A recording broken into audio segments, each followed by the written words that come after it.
Welcome to the Crimeycade podcast.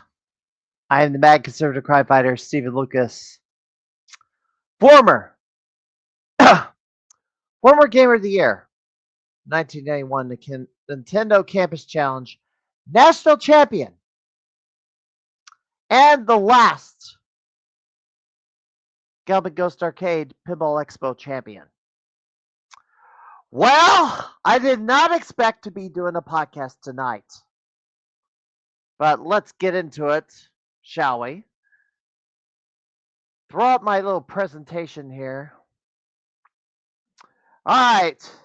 2 weeks ago, my last guest was the RPG capper, Yuri Roman. Oh, he told me how to pronounce it. Mokri. He told me how to pronounce it, and I forgot. Yuri Roman was the guest on the podcast 2 weeks ago. We covered video game RPGs and a little bit of pinball, which we played that pinball track. I played the pinball countdown, but I do want to say gamers are wanted. You know how hard it has been to get guests lately, and even with a break in doing the podcast production, my schedule's been so daggone busy lately.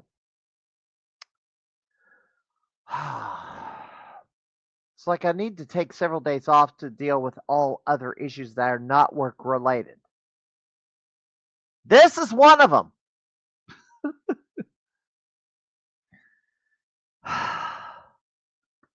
I'm stretched out so thin, it's not even funny.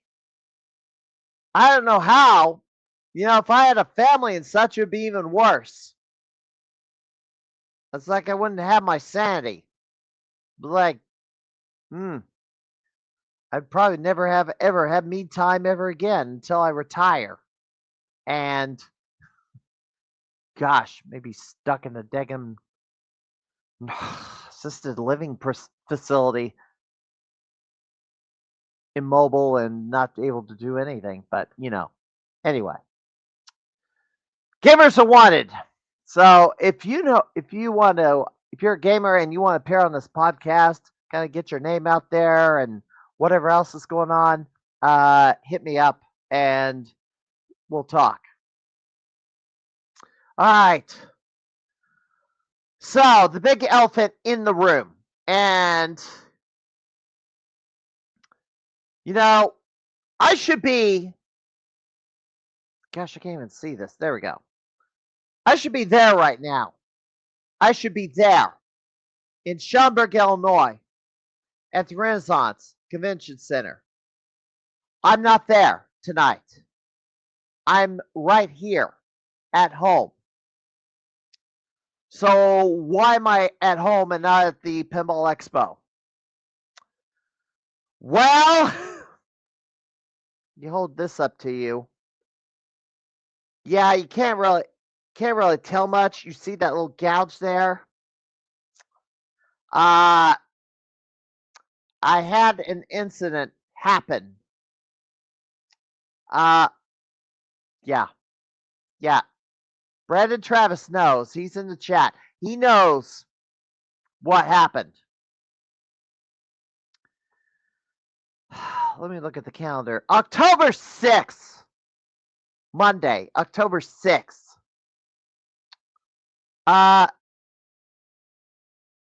In bed, 5:30 in the morning. The weekend was over. Kind of just trying to get the last bit of Z's before having to get up and go to work and start another work week. He's not in here. I'm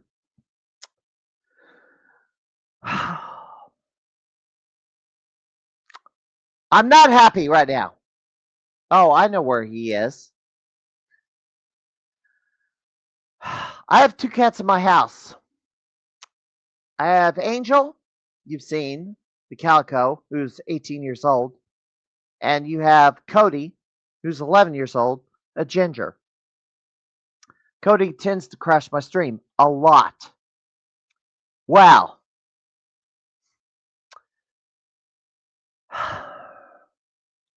he looks so innocent much of the time. But at certain times and with certain triggers, he can be your worst freaking nightmare. Because at 5:30 in the morning, Monday, October the 6th, while I was asleep in my bed, I heard a very loud scream come out of him and a very big bite into my left hand.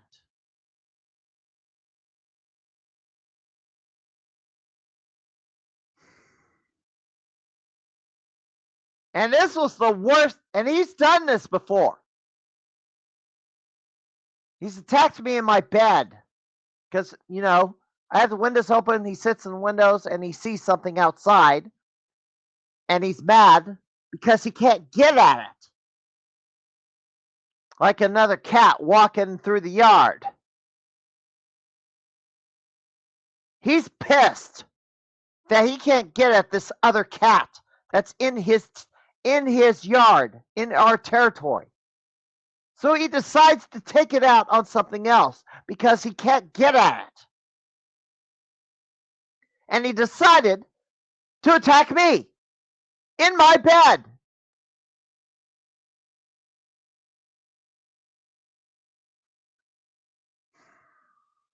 He took a big bite in my hand.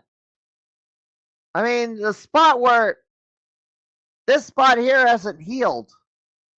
And also, there's a knot right here. A knot in my hand.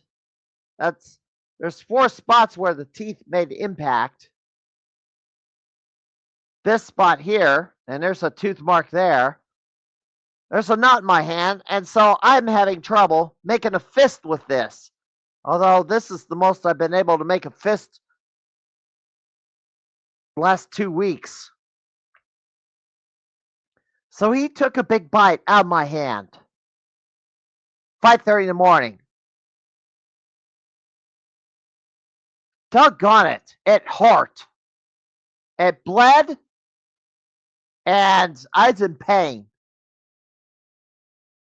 I'm going to go full screen here. I was in pain.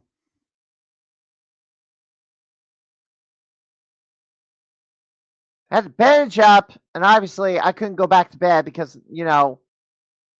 Cody ran to the basement. He said, "Why'd you take a broom, or why'd you whack him a few times?" Yeah, like that's going to change his behavior. Take a broom to him. He's already in the basement. He already ran for the hills because he messed up big time. But he's hissing and growling too. It's basically shut him in the basement because I didn't want to see him for a bit. Yeah, the broom don't work. Yeah, you're right. You're right. Yeah, the broom don't work. I use this as behavioral control. Water can also work, but he doesn't seem to care about getting wet too much.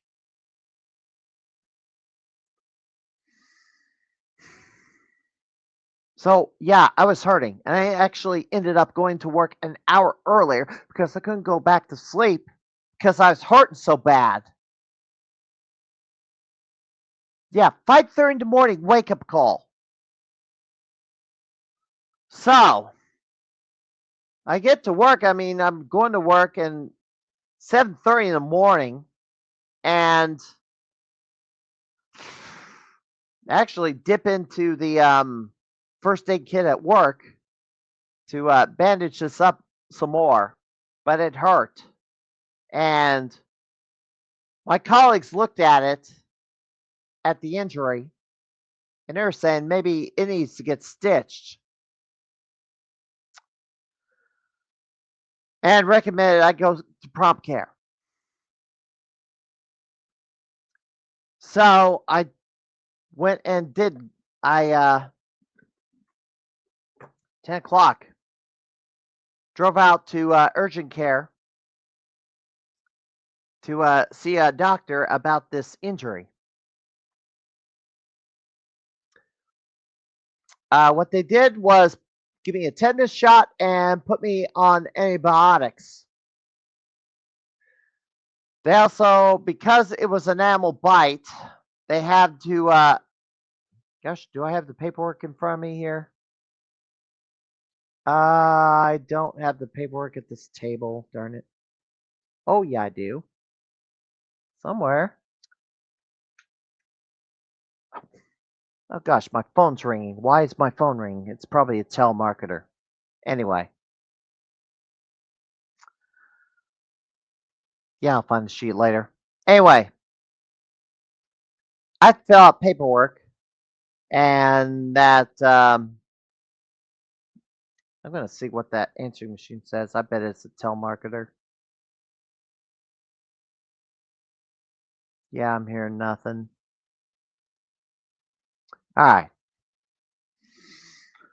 Anyway, Sangamon County had to report it to animal control because of this bite, and Cody had to be confined for a period of 10 days. Fortunately, he had his rabies shot, his last rabies shot, just 3 months ago because he was at the vet to get it up to date on his shots. If he didn't have a shot, he hadn't had a rabies shot anytime lately,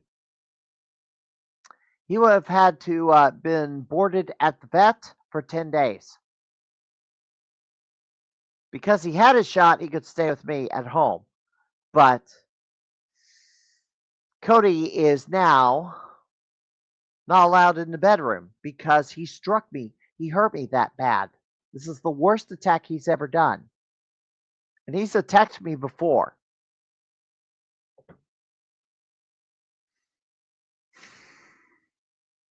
Oh, the cat? Oh, yeah. Yeah, he don't care. He knows he's in trouble.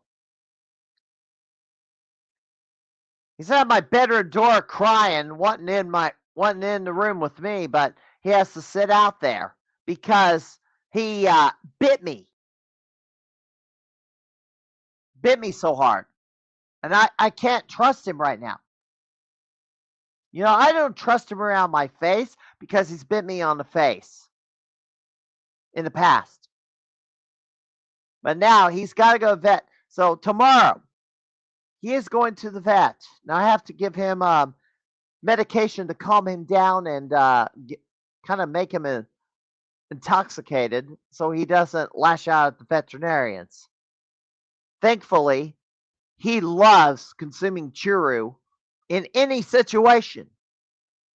So I'm going to be giving him a lot of churu cat treat while the vets examine him. It's kind of like a bribe. He's so interested in the treat, he doesn't care about anything else happening. So, anyway, and welcome to this guy. I've got something to say about you in a bit, because I now finally got to see the rest of the stream that got cut off yesterday. Yeah, good food comes first. Of course it is. Yeah, the cats crave churu. They both, well, one of them really wants it all. He would constantly eat it if he could. Lick down gallons and gallons and gallons of that tasty gel.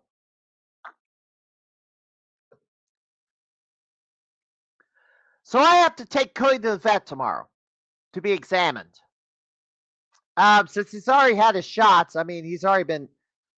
It's just basically he's got to stay out of my bedroom. Now, the little Dickens, before I go to bed, puts himself in the bedroom, gets into bed. So when I go to bed, he's already there. Well, I'm not going to scoop him up and throw him out. So I let him stay with me for a bit. But once he gets out of the room, he has to stay out until I guess later. Or until the sun comes up or something. Angel can come into my room because she never's done anything malicious to me. She's 18 years old. And she probably, Cody lashed out at me. It's like my family were all telling me stuff, what to do with him and things. So I gotta do something about him. I gotta do something about him. And they were fearing for Angel because these cats live together and they had a problem 3 years ago. They both developed urinary tract infections. She's hyperthyroid. She's got hyperthyroid. So the cats had to be separate. I mean, they were lashing out at each other. Although Cody was the aggressor, Angel was just trying to defend herself, but she was scared of him. She got scared of him. So for several months, and that was like in the aftermath of me winning Gamer of the Year, I had to keep the cats separated in different parts of the house. They couldn't be in the same room together, at least until until they got on prescription food, and Cody had to go on pain medication for a bit because he was in pain, so he lashes out. It took a few months, and I had to be kind of playing referee. What? What does that mean? JP will not in. In what? Good grief. Anyway. You mean come on the pod? Oh, appear in public for a while. Well,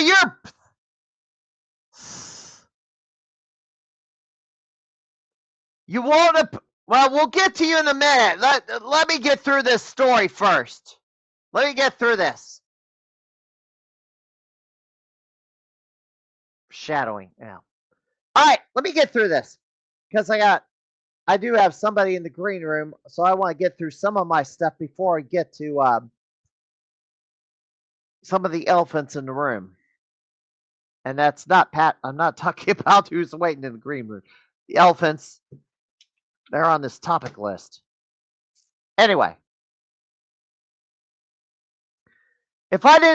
so the reason why I had to cancel my trip to the Pinball Expo, after the 10-day mandatory confinement that Cody had to stay in the house, couldn't go outside. Now, he lives with Angel, so, and she hadn't changed her behavior around him. Oh, I didn't backtrack. After the urinary tract infection and separated for a few months, after they had the pain medication and taking the medicated food, I had to gradually get them comfortable around each other again and kind of just have them both on the couch and sitting on my lap and stuff. So they get a little calm and more comfortable so they could commingle in the house again without issues. And I wouldn't have to, then I'd be able to go places like the Goblin Ghost game and not have to worry about the cats getting into a fight. So, with this recent incident of Cody attacking me, members of my family were worried about Angel, worried about Cody lashing out at her. I have observed no changes in behavior with her around him, so that's how I know. So Cody has not lashed out at Angel because of anything he saw outside. She is still comfortable around him, still runs around, will eat out of the same food bowl as he is without an issue. So they're still getting along, thank goodness. But why do I have to take him to the vet after 10 days? Sangamon County state law says rabies confinement after 10 days they have to be examined by a vet. That's state law. Otherwise, I'd be charged with a class 4 felony. Even though I'm a victim of this attack. So I had to cancel my trip and take the cat to the vet.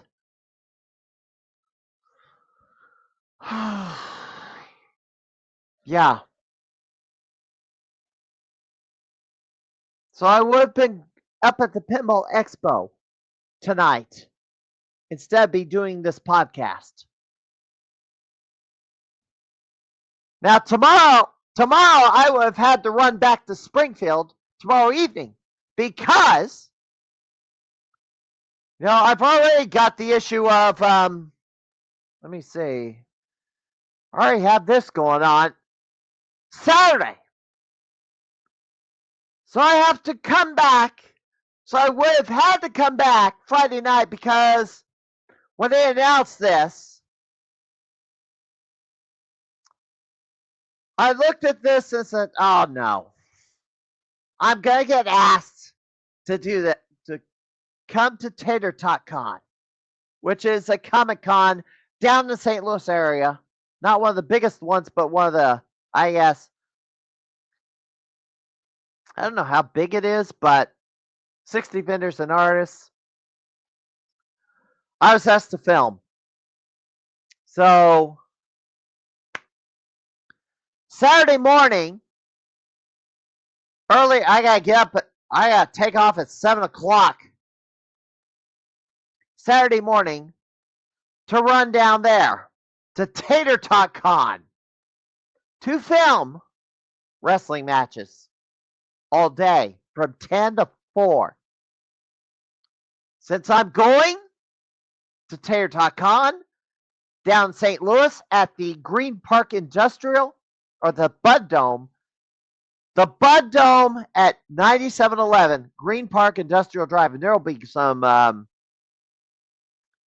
gaming vendors down there. But since I'm going, and I'm going to be there all day, I'm going to be signing my card. I'll be promoting my podcast that night. That day. So, trip to the Pinball Expo got cut by one day, and then the cat bite scuttled the rest of it. So I'm not happy. And new pinballs are getting debuted. New pinballs got debuted tonight. And it's gonna be a while before I even get to try them out. Absolutely sucks. Absolutely sucks. If anybody knows of a pinball convention in the Midwest upcoming, let me know, because I need to go to another one or some alternative to make up for what I missed out on this weekend. Oh, damn it! So yeah, yeah. I'm not happy. So that is the story as to why I'm here tonight instead of playing pinball up in Chicago. All right, well, let's move on. So, and we have him hiding in the chat.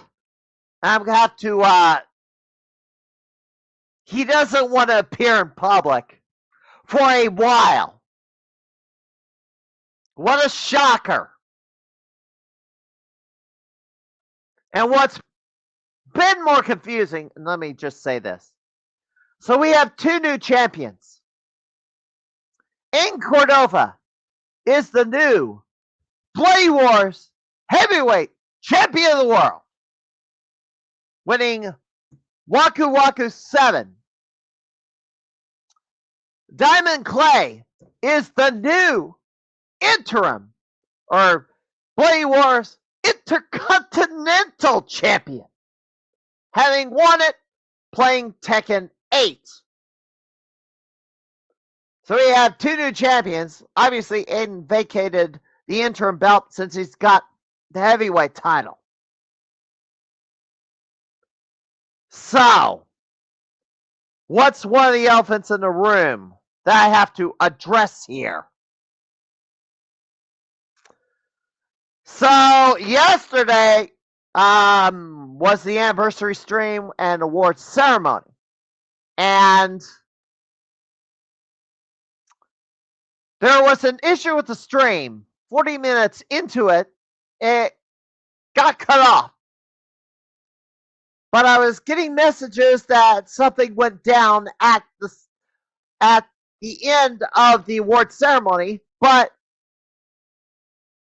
I didn't know what was going on because everything was kind of hearsay. A video popped up that was posted, which played at the very end, but I didn't get to hear the speeches from Norbert Vale, the first MVP, or Aiden Cordova, the second MVP. I also did not know who the MVP for season 3 was. It ended up being Lionel, which had to be quite an upset because I didn't even have him on my radar. He didn't have a single reign as champion the entire season. So that took me by surprise. And once I finally saw the stream, and the reasoning, I mean, okay, fine. I was able to get some confirmation.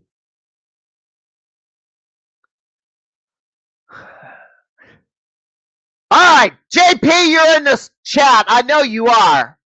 So you better be answering some questions I got. You hear me?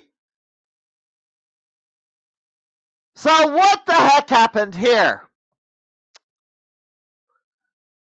Yes, the doors are shut. The gates are closed. Why? I saw the doggone video first before I heard the speech by JP Pitts. Once I finally heard the speech, because I've seen saw all the graphics saying Blade Wars, the end. But I didn't know what the heck was going on. What was he up to? What is JP Pitts up to? I know for a fact that he broke his foot in a flag football injury.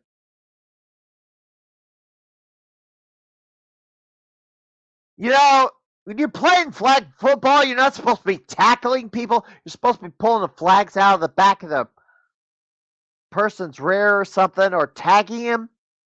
You're not supposed to be tackling the other players. So how he broke his foot, pretty bizarre. Yeah, we don't know what ended. What do you want me to say? So many speculations. Well, I'm gonna give some speculation. I listened to the whole speech by JP Pitts. Who's lurking in the stream chat? I guess he wants to be in seclusion right now. You know, if I was in the arcade or if I was at the award ceremony, you know, after hearing a speech, I'd be yelling out, way to end this in a downer, Josh. Yeah, he's not in the green. Of course he's not in the green room. But he's in the chat, and that's good enough. Yeah. good enough. That he's listening to what I have to say. JP Pitts is a wounded animal right now. He's got a broken foot. Although, yeah, Lionel has chosen Super Street Fighter 2, the new challengers, as the Bloody Wars tournament he wants to have. However, will there be another Bloody Wars tournament? Because this says the end.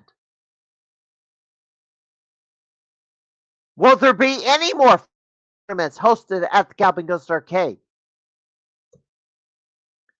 The Galloping Ghost Arcade used to host fighting game tournaments. They haven't done so in quite some time. Certainly post-COVID.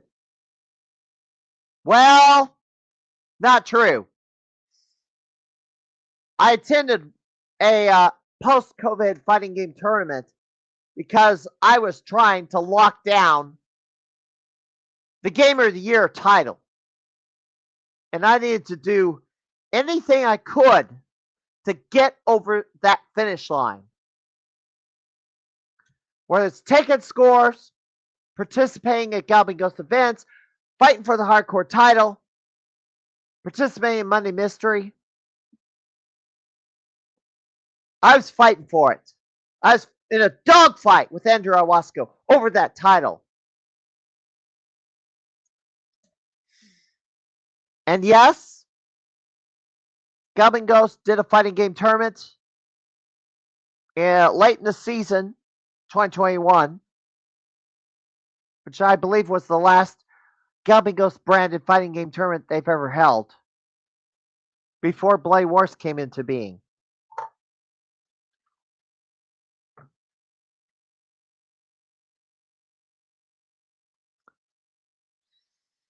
Now, low attendance has been a problem, and I don't know how much promotion needed to be done. I certainly shared it to the Chicago fighting game community and some of the gamer groups in the Midwest. The problem is you can lead a horse to water, but you can't make him drink. There's a big fighting game community in the Chicago area. But the question is, and by the way, you know what? I kind of forgot about this. I got to see if I can find it real quick. But that fighting game, that fighter, gosh, what was the name of that place? I hope I can find it. But there was a shop over in just over the border into Indiana that I gotta jump to Chicago fighting game. There's a fighting game community that advertised all the time. Oh gosh, looky here. Another fighting game tournament in Oak Brook, Illinois. This Saturday.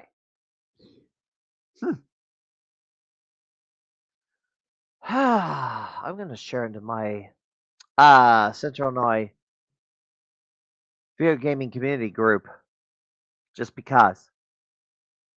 Yeah, this Saturday, Street Fighter 6, Tekken 8,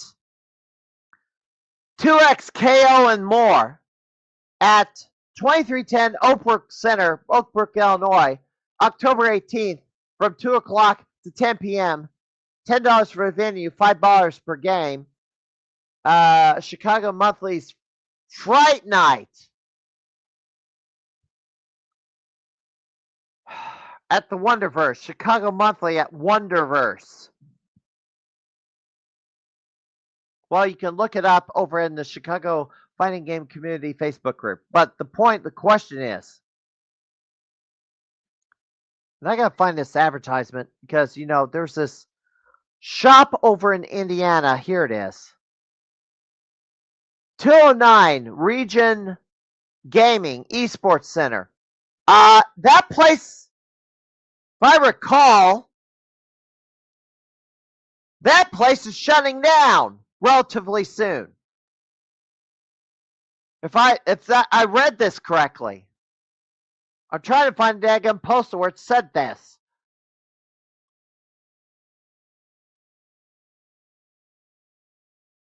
But in Dyer, Indiana, this shop apparently is gonna be going away soon.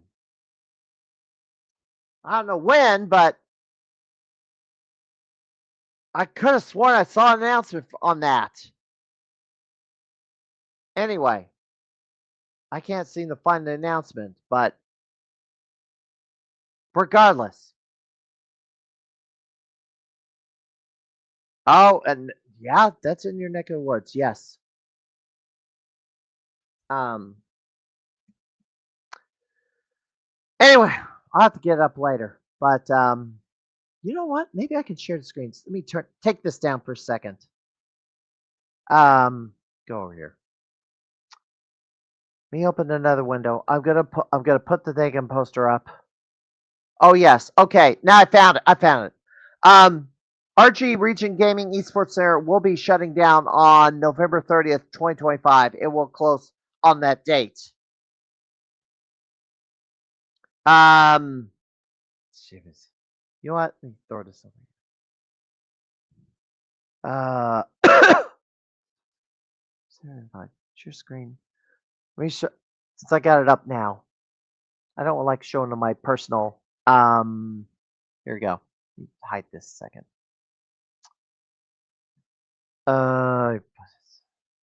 Gosh, I can't make this full screen. Doggone it.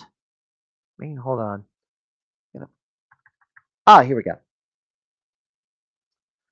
Esports Region Gaming Esports Center is closing November 30th, 2025.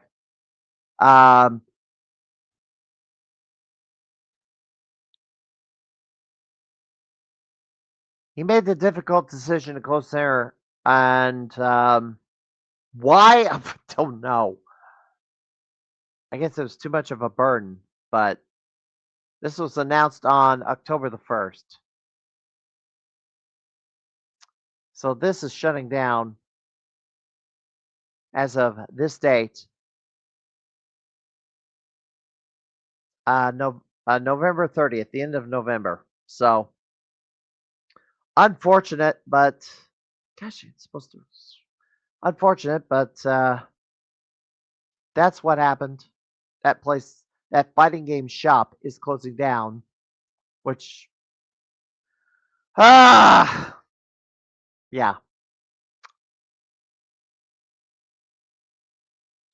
Mighty unfortunate. What was I looking for? I was looking for something else.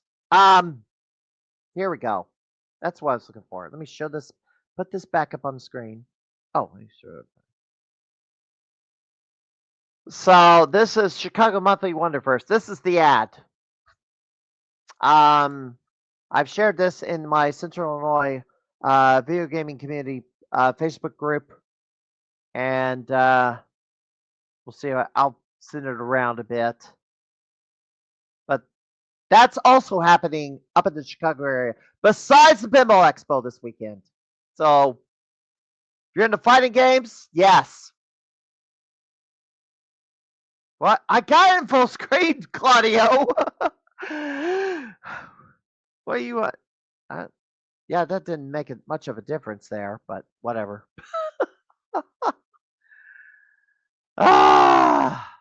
Yes. Oh, this place. So there it is. Video opens. Vampire Savior at 2 o'clock. Street Fighter 6, Mortal Kombat 1 at 4. Tekken 8, 2XKL. I'm not even familiar with this game. I don't know what that game is. UMVC3. I'm not familiar with that one either. Oh, it's near your house.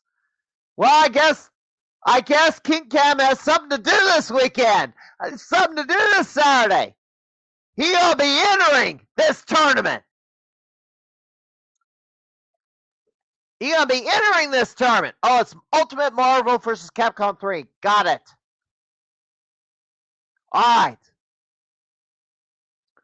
So that's this Saturday up in Oak Brook, Illinois, at the Wonderverse. All right.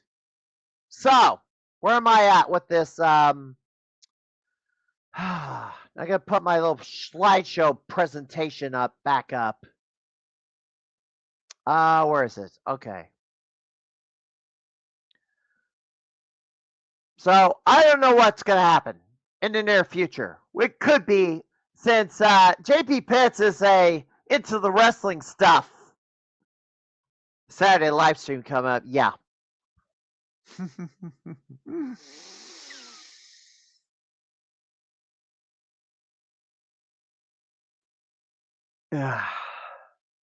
Anyway, if there's gonna be any more Blade Wars, there's gonna be at least one, because JP Pitts has to honor Lionel's request, or at least he should, whenever he can. It doesn't have to be right away. Yeah. You know, I've kept bugging him about him being a wrestler, being the Winter Soldier, but that injury he suffered has put everything on the back burner. I do want to mention, speaking of fighting games, the creator of the Dead or Alive fighting game series, Gummy Ghost used to have one of the games on the arcade floor. It went away. I don't know if it's ever coming back, if they're going to get another game like it on the floor, but Tomonobu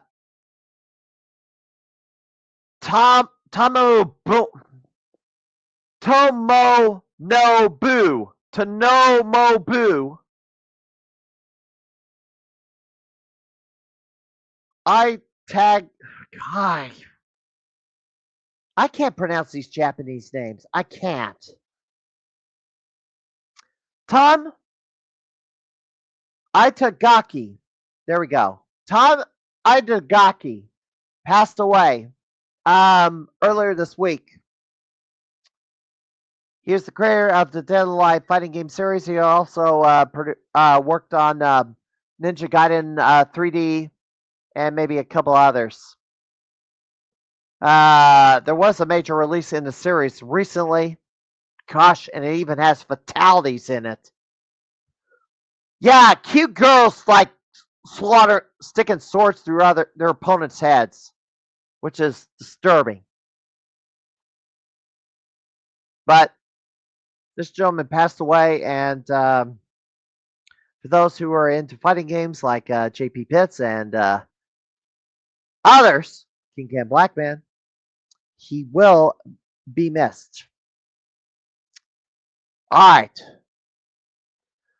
right. So before I move on to the next topic, I have somebody sitting in the green room right now. JP Pitts, before I move on, I'm going to give you an opportunity to say something. Do you have any comment you want to make about what I said in the last few minutes? And I'll see if he has anything to say, although he stated he does not want to appear in public for a while, which is fine. Doesn't mean he can't put a chat in that I can post on the screen. Oh, he took off. Well, no, never mind. He took off. He is not here. He left. Damn it.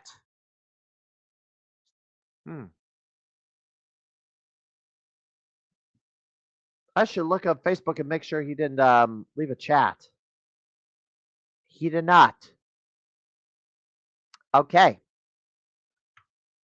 I gotta fix my daggum screen here. All right. Waiting in the green room. This gentleman had something to say, and I'm gonna have to bump this up here. My screen presentation here, because I have slides. So the game of the month for Arcade Wars is Mr. Do. classic arcade game, Mr. Do. And there is a new high score for Mr. Do. It is an arcade world record set by Bruce Whittemer, getting 8,192,700 points. That is way higher than his mark over at Galvin Ghost Arcade. Congratulations to Bruce. Right now, Galvin Ghost is not putting scores in. And part of the problem is there's just not much interest in putting scores in or participation in Arcade Wars. If I get up there before the end of the month, which I hopefully can, I'm going to play Mr. Do. I'm going to put some sort of score in. But in the meantime, waiting patiently in the green room, he has something to say about Arcade Wars, and we're going to bring him right now. Welcome in, Jim Patzer. How you doing tonight? I'm doing all right. Well, I'd ask you how you're doing, but I think I already know. Yeah? Sorry you're missing Pinball Expo tonight. I know that has to be tough, man. I'm sorry for you. Yeah, it absolutely sucks. He's not in the room. Oh, my other cat's in the room. She's hiding. She's over there. Just sitting in the corner. She found herself a new spot to hang out. Well, anyways, I saw that you were looking for reason to possibly stream tonight, given the circumstances. Sup, King? How you doing? Glad you're here, actually, and Claudio too. Because actually, the thing that I'm about to be talking about is something where I'd like you guys to weigh in on this, Okay. along with yourself, Stephen. This is related to Arcade Wars.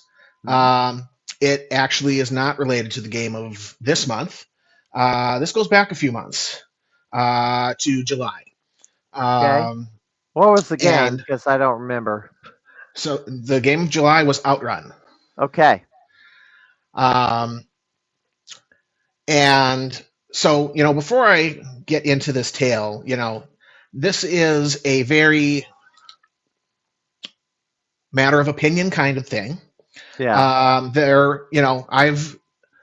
The reason that we're sitting here in October talking about a game that we played in July is because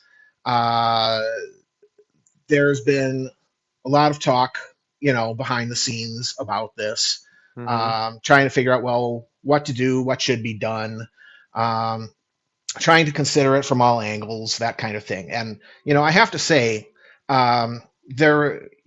everybody involved is just trying to do things the right way from their own perspective. Yeah. So there really isn't anybody that I'm calling out here or anything, but in order to discuss what's going on here, I do have to, kind of go over what happened. And so if we pull up the Arcade Wars site, and I can shoot you a link if you need me to. I got to get that back up on the screen, so stand by on that one.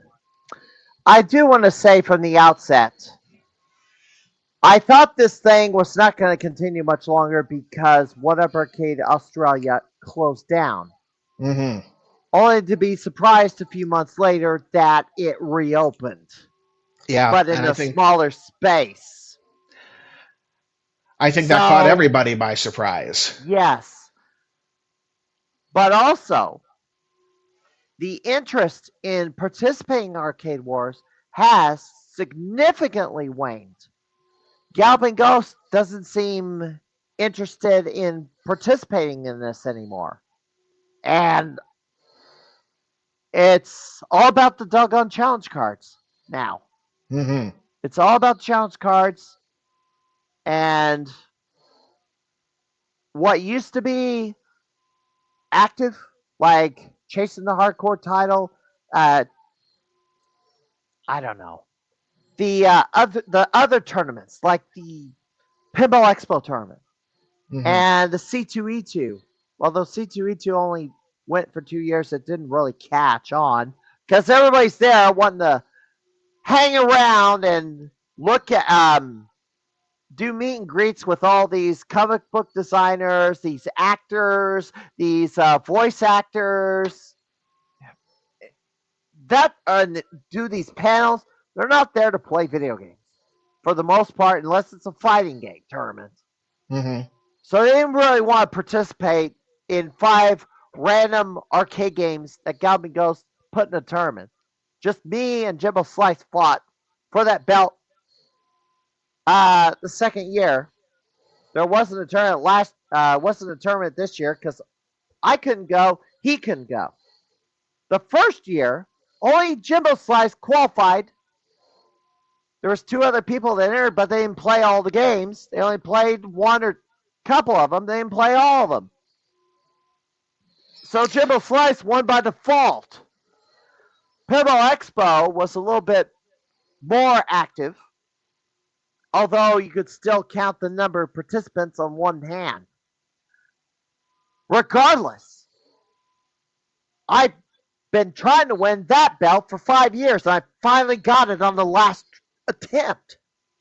And that ended up being the last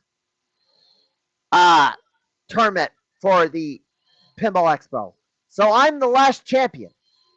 Blonde Bunny, Daniel Sam got, I think, 3 of them. And then Jimbo Slice got the 4th year, and I got, but he didn't participate in year 5, which disappointed me greatly because I wanted to avenge my defeat. Because if I knew a little bit more tech on 2 particular games, I might have won the whole thing. And I was like, ugh! So I practiced like hell Thursday, Friday before the tournament. And I ended up defeating Chloe Gwen, Brian Weisberg, and Andrea Wasco for the belt. I'm glad I've won that belt. And I was trying to get interest in the belt for 2024. And I took that belt everywhere and showed it off on streams, different arcades, only to find out Rob Burke couldn't make Doc Mack an offer he couldn't refuse. And so there was no tournament last year. There is no tournament this year either. Of course, obviously, I couldn't go and or couldn't even be there Saturday to begin with. So That's a shame, but you got that last belt to be proud of, so that's a yes, pretty cool story. I got the Grand Slam, but I appear to have hit the ceiling because I'm not going to be able to go after the Blade Wars belts now, apparently. Yeah. But Well, what is your story? speaking of wars, you guys, that's going to free up some time. Maybe you guys can jump back in on Arcade Wars, especially, next year. This year, it's like you haven't been participating all year. I get it. But, Except for next Mario year, Bros. Except for Mario Bros. oh yeah, that was a big one. Ben Falls, what a score, huh? Record breaking.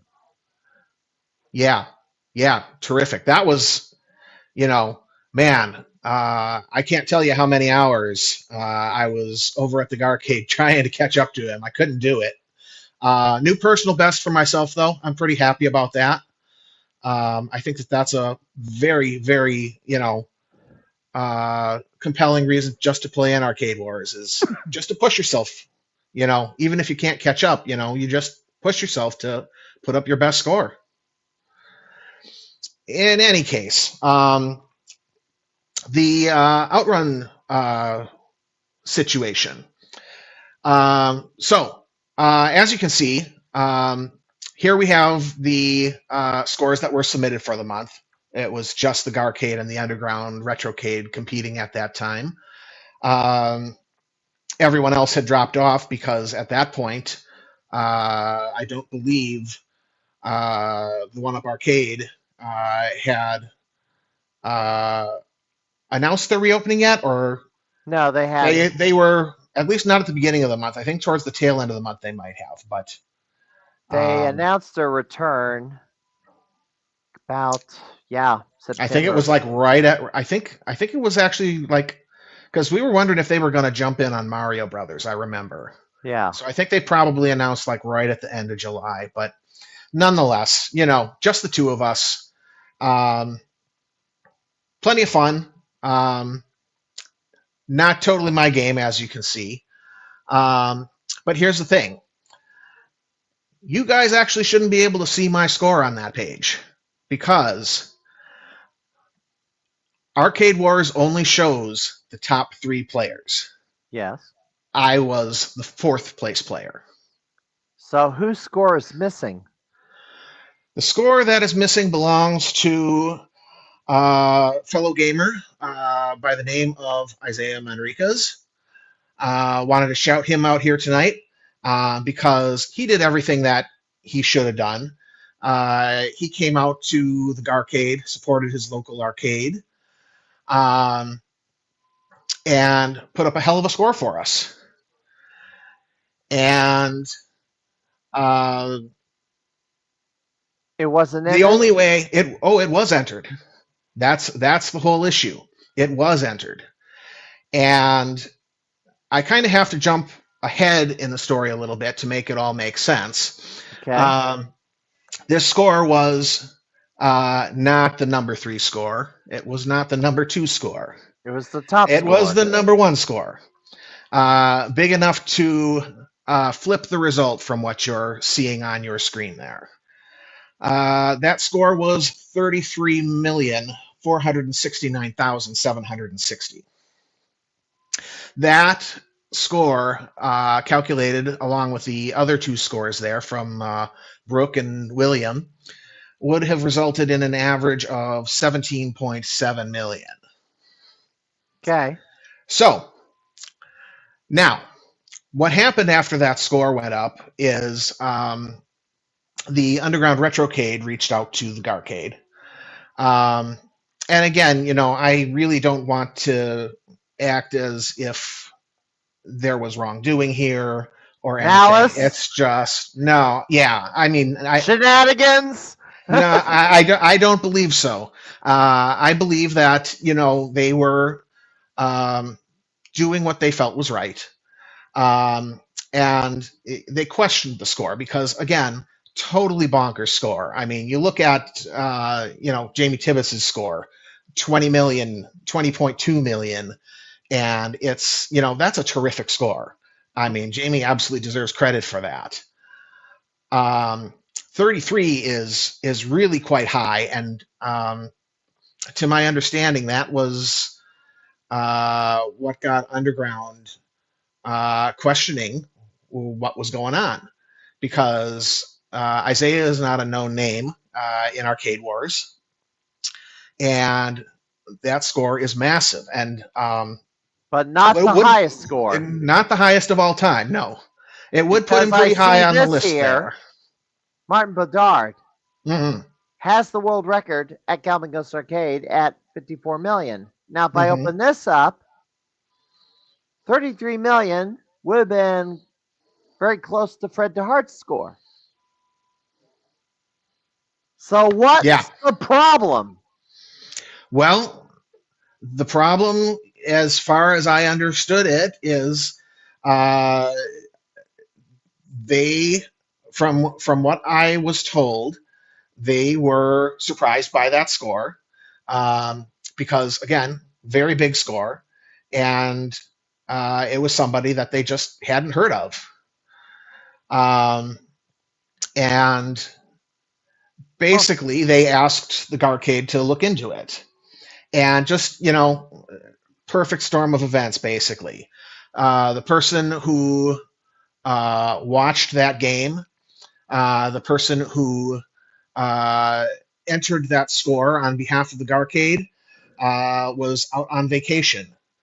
And so he wasn't contacted about it. The people who were there looked into it, and they asked around. They were like, "Well, who saw this game being played? Who knows anything about the player?" And uh, they were just doing their due diligence, and they couldn't find any answers. Um, Unfortunately, they didn't reach out to me. They didn't reach out to the players that they did know because they didn't think that we would know him either. Um, but he is a local member of the community. Not only is he a local member of the community, he is somebody that I think Tommy Waffles would probably deem a specialist. He's very, very well practiced on Outrun. Um, he's actually predominantly a speedrunner on that game. Okay. He is ranked on speedrun.com. So I can send you a link over to that page so you can put Speed that run. up. I think I Speedrun.com.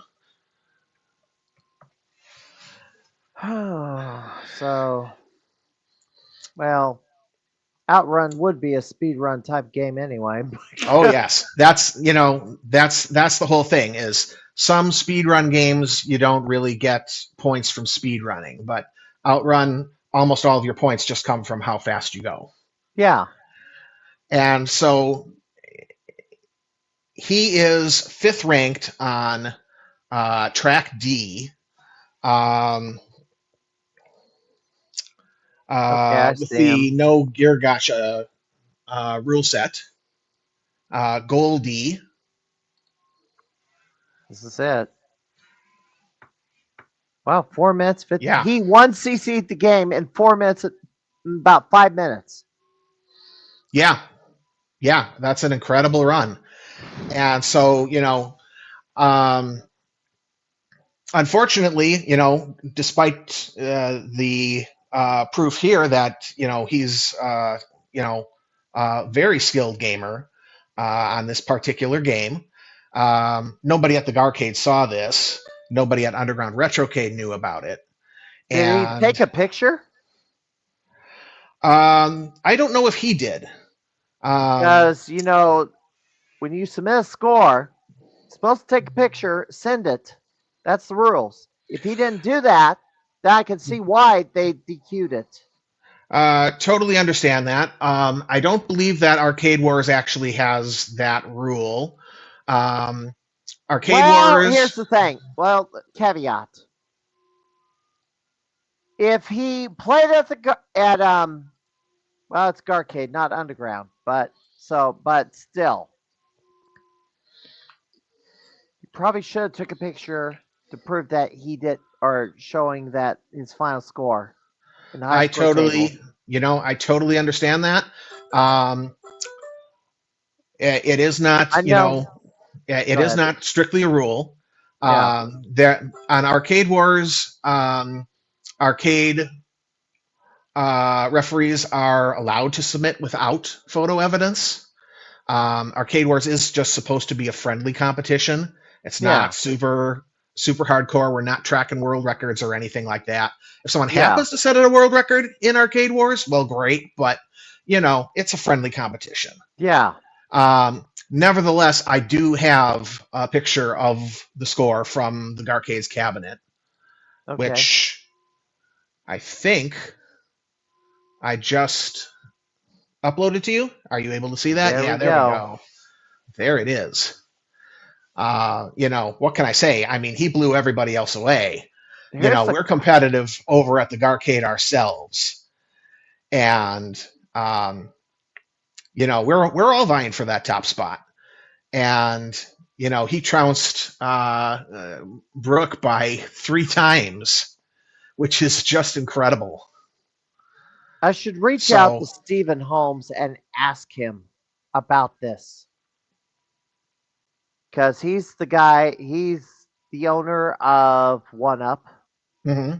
in Australia. Obviously, they're running the Arcade Wars site. Mm-hmm. But there's a scoring dispute. And they threw out a perfectly valid run. If he did this. Effectively. And the, just to be clear about things, that it was the Garcade that had this score pulled. Yeah. But That You is know, higher it than was Fred just DeHart's run, FYI. unfortunate miscommunication. Yeah. And again, everybody involved just trying to do their thing. And you know the folks at the Garcade, and you know they're good people, Yeah. just trying to do their best to keep things honest.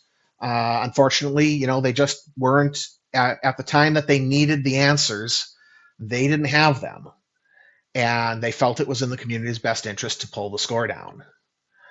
And Mm. so I brought it here to the Crimeycade podcast tonight because you know your show is kind of a bridge between the scoring community and the players and people from the outside. Yeah. And just like you were talking about earlier, with you know people, uh, you know, not showing up for stuff, not Yeah. you know coming out to play these games, and it's like here we are tossing out a valid score from a phenomenal player, um, kind of you know building a wall between us and them instead of inviting them in, welcoming them, congratulating them. Yeah. And so, you Considering this know, is just bragging rights and no more than that right now. yeah.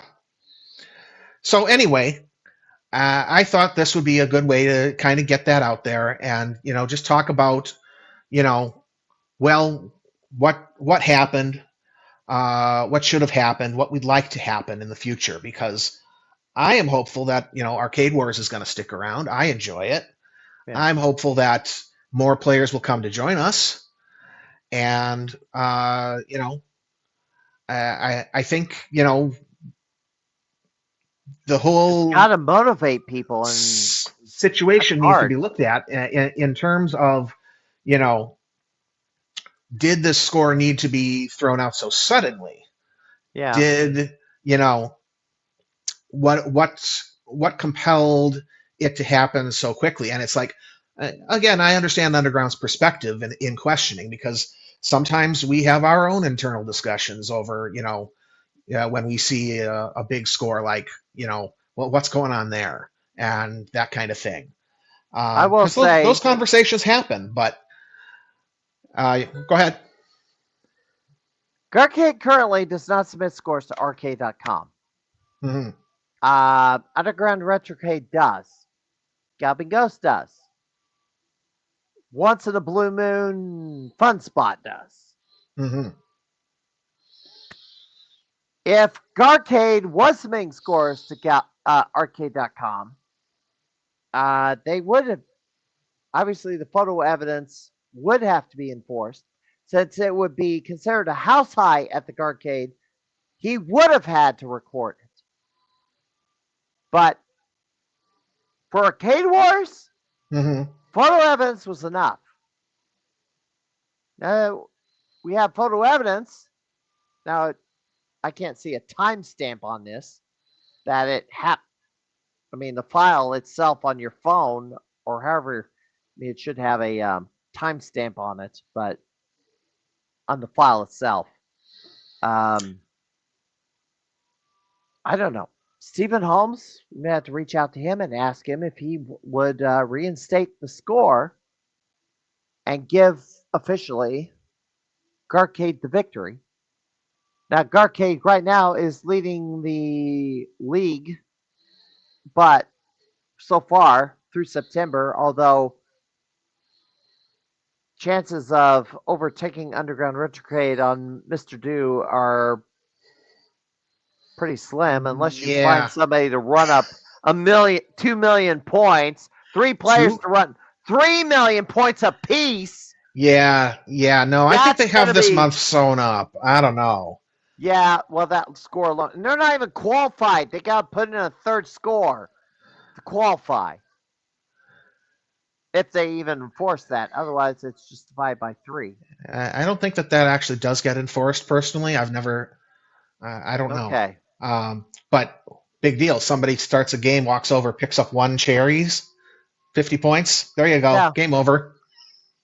They get the participation trophy, I guess. Yeah. Yeah. Yeah.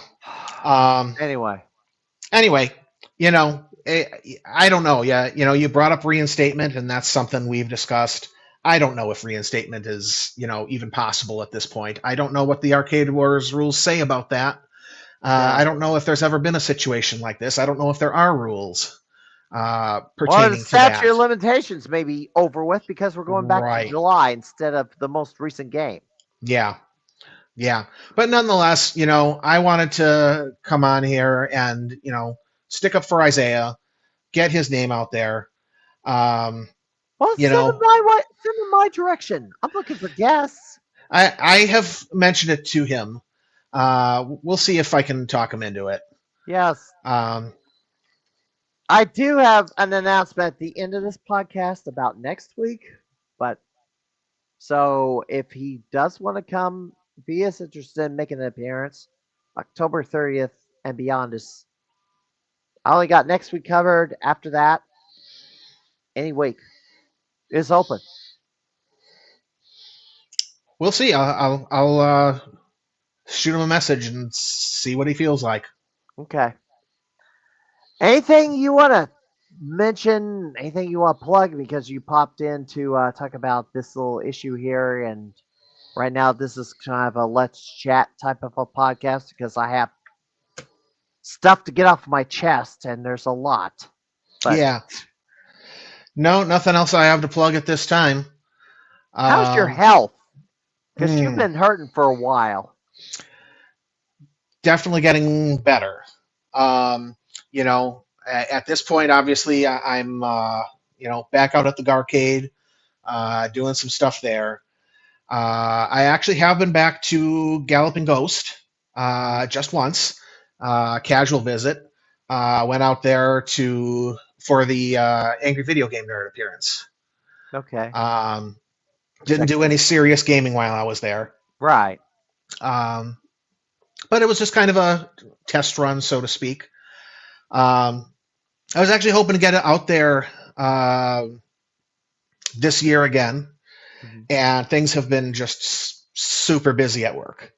Um, I'm now thinking that might not happen. I'm going to try and make it happen, but I don't know. I really don't know at this point. But overall, doing better. All right.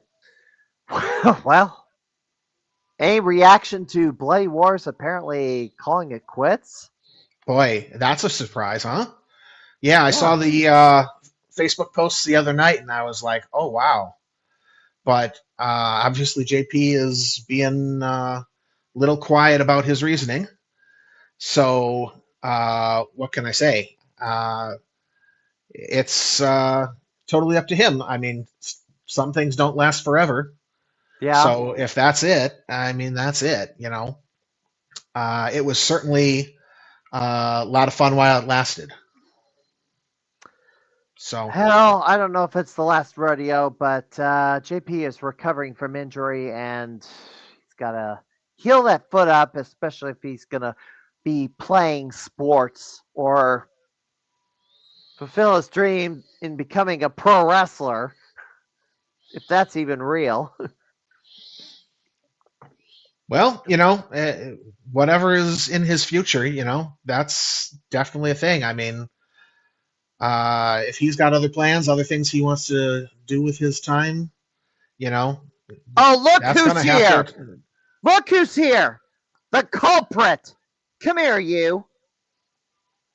Here's the dirty little Boy, vicious killer that attacked me in my sleep.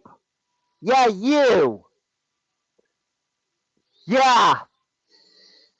You were going to put in an appearance tonight. I was going to make you put in an appearance tonight because of what you did.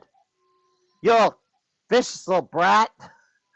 Yeah, this killer did all this damage to me. Ugh.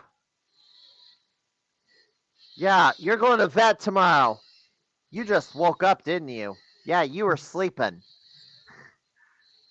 well, it's good that you're both in good spirits. Yeah, well, he ain't gonna be thrilled tomorrow. I gotta give him his medication, his calming medication, before I give him his medication for going to the vet tomorrow. After this pod's over, I gotta give him, yeah. give him his little drug to make him calm him down before he gets his medication to kind of make him, I don't know, intoxicated somewhat. But of course, he's still gonna eat his little kitty treats because that's what he does. Anyway, can't believe it. Yeah. Shame that you weren't able to get out this weekend like you wanted. Yeah. But, well, The good thing is I had not bought any tickets or reserved a hotel room before this happened. that's fortunate. So, yes, because I was only going to go up for 2 days. Since it got cut down to 2 days, I would just buy the two tickets at the door, and for the 2 days I was up there. But now that's moot. So, Yeah. all right. Well, Jim, there's anything else? Anything else? No. All right. Well, see if you can get you. Isaiah. See if you can get Isaiah on. Yeah, I'll definitely reach out to him about it. Good talking to you. All right. Jim, hope to see you around the arcade soon. I hope so myself. All right. Have a good night. Same to you. All right. All right. That was Jim Patzer. And he'd been out for a bit for health reasons, but he is back. He has been active at the Gurkade. So, back in action, I get. Back in action. I believe he was able to make it to the Midwest Gaming Classic. All right. I need to take a quick break. We have someone else in the green room, and he'll be joining us after the break. I need to take a moment to because I've been drinking stuff, and I kind of need to deal with that. So I'll be right back. Don't go anywhere. After the break, we're gonna hear from King Cam Blackman. He wanted to join us to share a few words, so we'll be right back. Well, I thought my doggone. I should have muted myself or took me off. Doggone it. Too big of a hurry. Oh, look at this. We got more than one guest coming in. All right. So we have two people that wanted to join me to talk about the aftermath of the announcement yesterday. Yeah. Welcome in King Cam Blackman and Alison Deerwell. Yep. Maybe us again. Hello.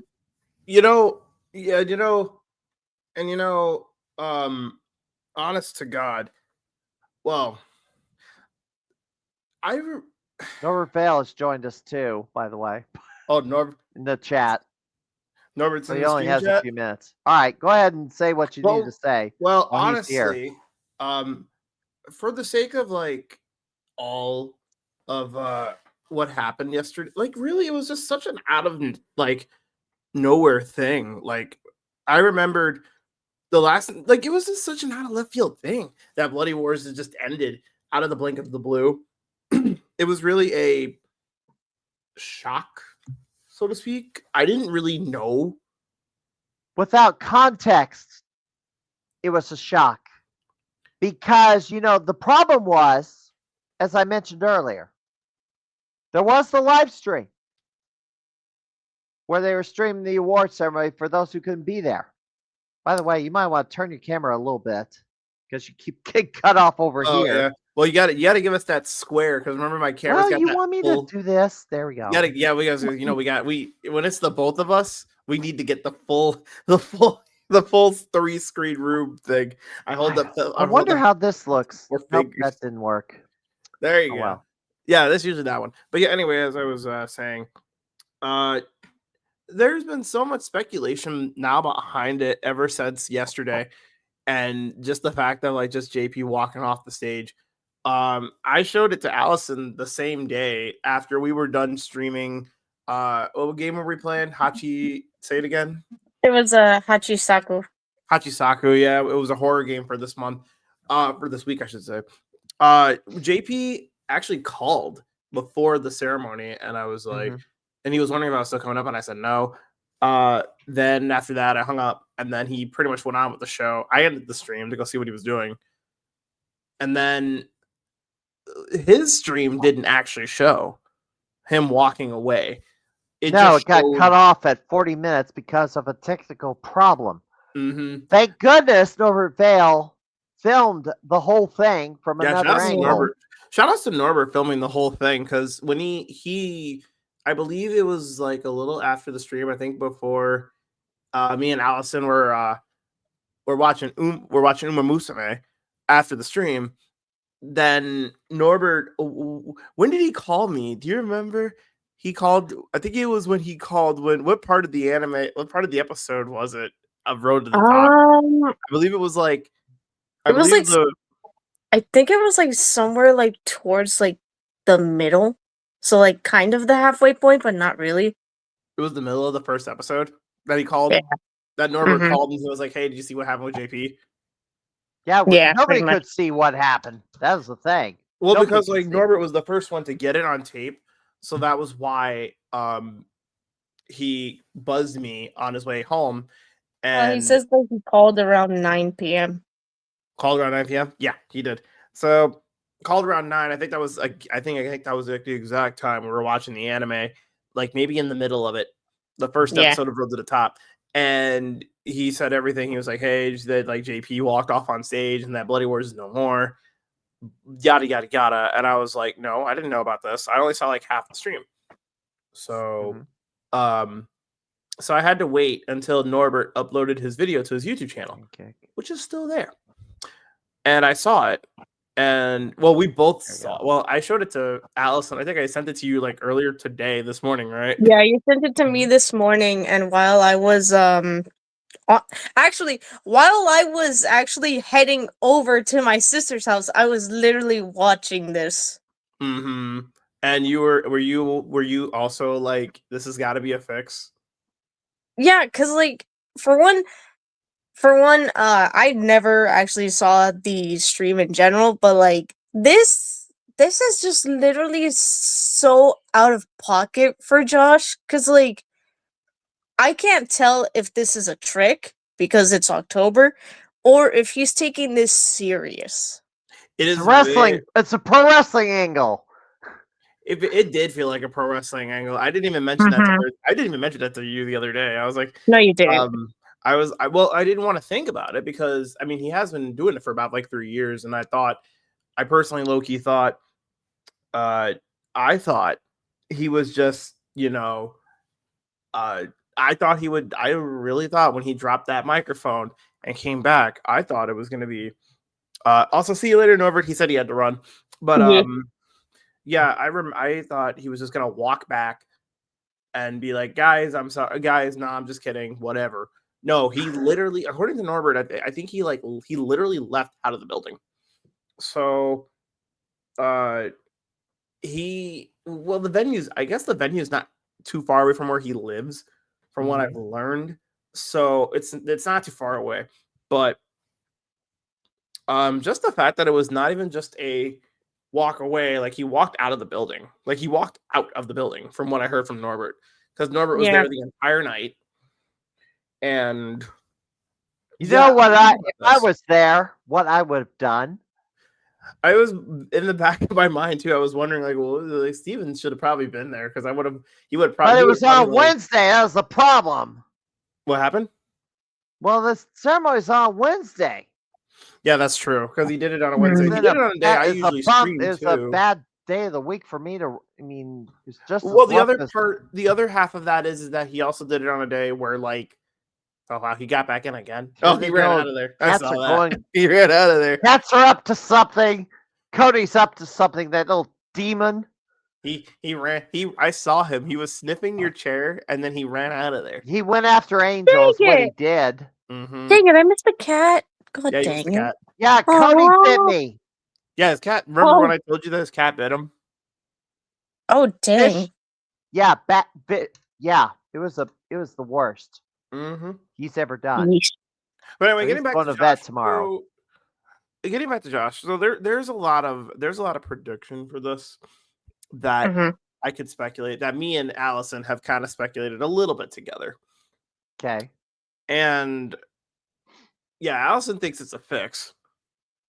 An angle. An angle. It isn't. It is totally an angle.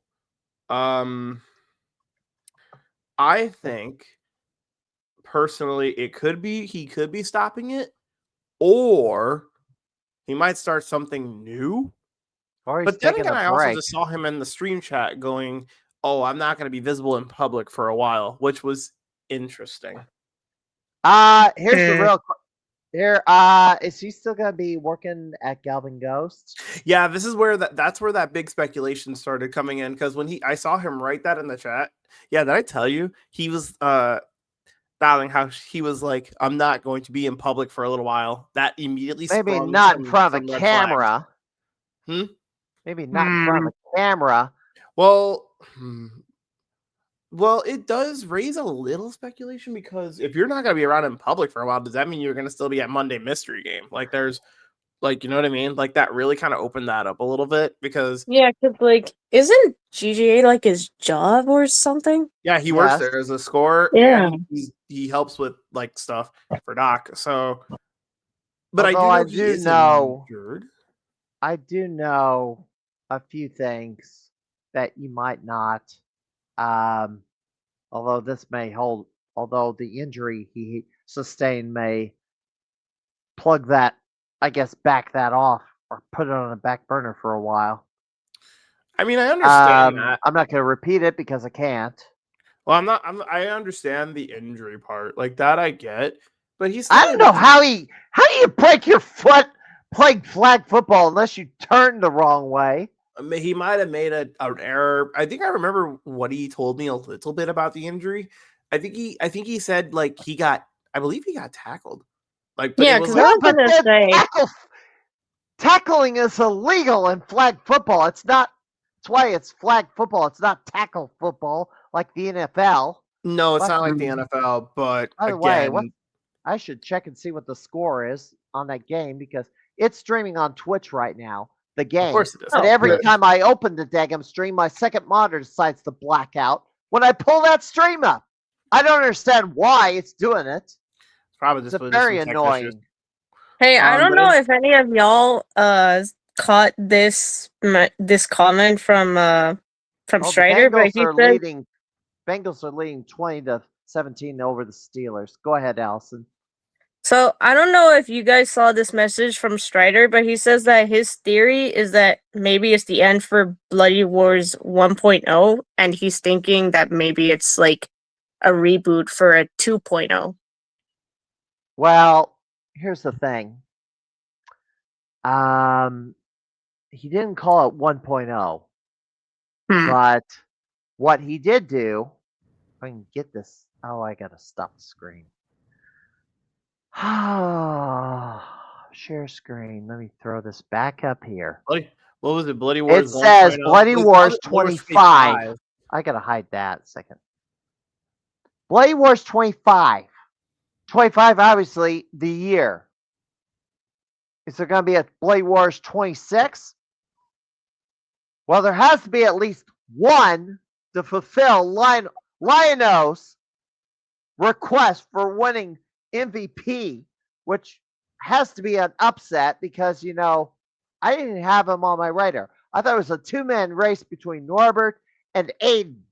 And Norbert, I wouldn't give an MVP to Norbert again for a second time. But I believe maybe it could be, because that's the thing about this ending to this, like, that's the thing to the ending to this to that little ceremony. Like, it really just set up. It personally just set up a bunch of things. Like, we don't know, like, this is why now Monday will be interesting, because now I'm really wondering if Josh will be there this Monday for Monday Mystery. Who knows? Because By the way, What? I have to address something else about Monday. What? We're gonna talk about Oh, typing in the you dead. know. We're gonna You talk about know. Let what? me Typing in the dead? No. Well, I guess you could say it's like that. Oh, this dumb. Oh, this thing. Beezer. Every other word that came out of Doc Mac's mouth was Beezer. Okay.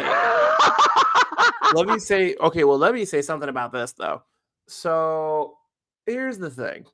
Like, it's a golden rule now at this point. We can't question the vaults. You can't question the Who vault. said I was questioning? I never questioned the vaults. Well, that's well. Let me rephrase this a little bit. What I was trying to, when I was on stream a few weeks ago and talking, I was going to Kansas City for KC Retro and visiting a few arcades. I was looking for games that Galloping Ghost does not have. By the way, Doc Mac always says they don't have this game or they don't have that game. It means not available for play on the arcade floor. If it's in the vaults, it's not available for play on the arcade floor. If it's being, I don't know, stuck somewhere for repairs or whatever, not available for play on the arcade floor. We don't know if they have a particular game or not, unless they showed it off outside of the arcade floor, like at C2E2 when they had that one racing game. Oh yeah, the giant Virtuon. Yes. We know they have that in the vaults. I know for a fact they have Lethal Enforcers 3 in the vaults because it was in the production office while T20 was running. So I know they have that. Beezer. I don't know if he has it or not. But there's only you can count on one hand how many working copies of this game are out there. One is, we know for a fact, is at Winners and Losers down in North Carolina because they unveiled it. They said there was only 3 or 4 copies left in existence. I don't know if that's true or not. It's a maybe. But I did not. If Doc Mac has this game, I mean, maybe we'll see it when the Vault Series starts up. Whenever that happens. Well, here's what I know. Well, here's what I know. Roasting. Well, here's what I know based off of. Okay, well, here's the thing. I'll actually back it up. I don't know if I actually don't even know if he has this game in the vaults. I don't know either. I mean, I've not been to the vaults, but here's what I do know. There have been games in the back of my mind in the last maybe 2 months in Monday Mysteries that I went in the back of my mind. I went, Doc's not going to get this game, and look what happened. Wait, hang on. Oh, look, somebody has joined us.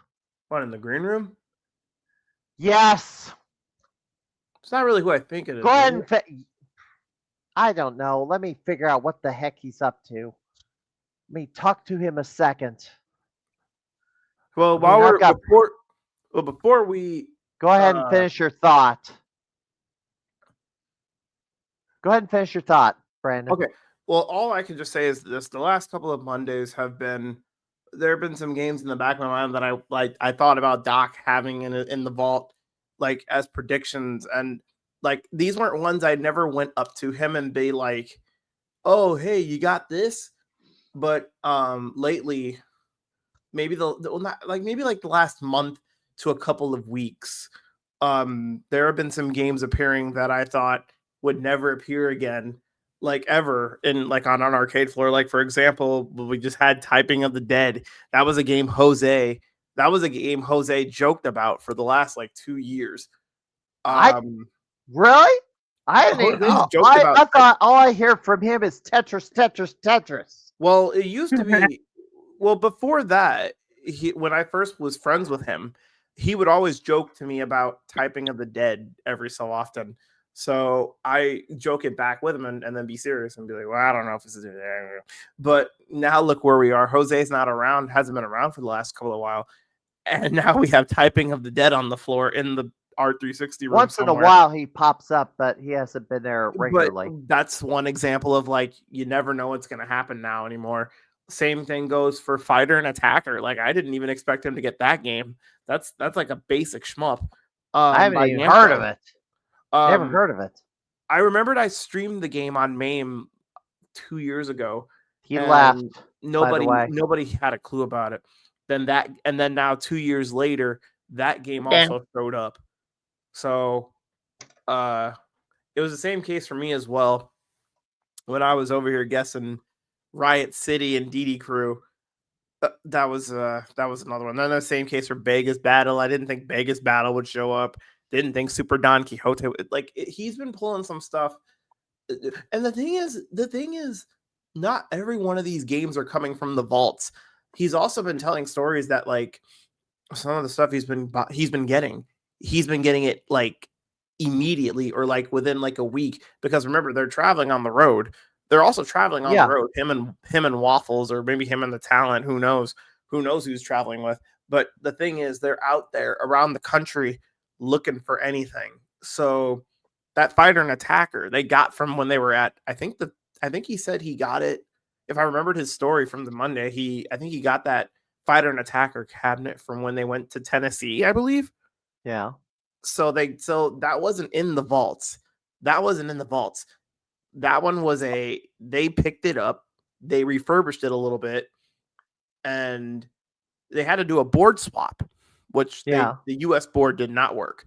They had to do a sister board, but they put that in there, and now it's in the shmup room. So he's been getting, Doc, again, mention this every time on the Crimeycade, but every Monday mystery as of late, heading into the holidays, has been very, very unpredictable. So, all right. Is he serious about joining the stream or not? That who this fourth person is?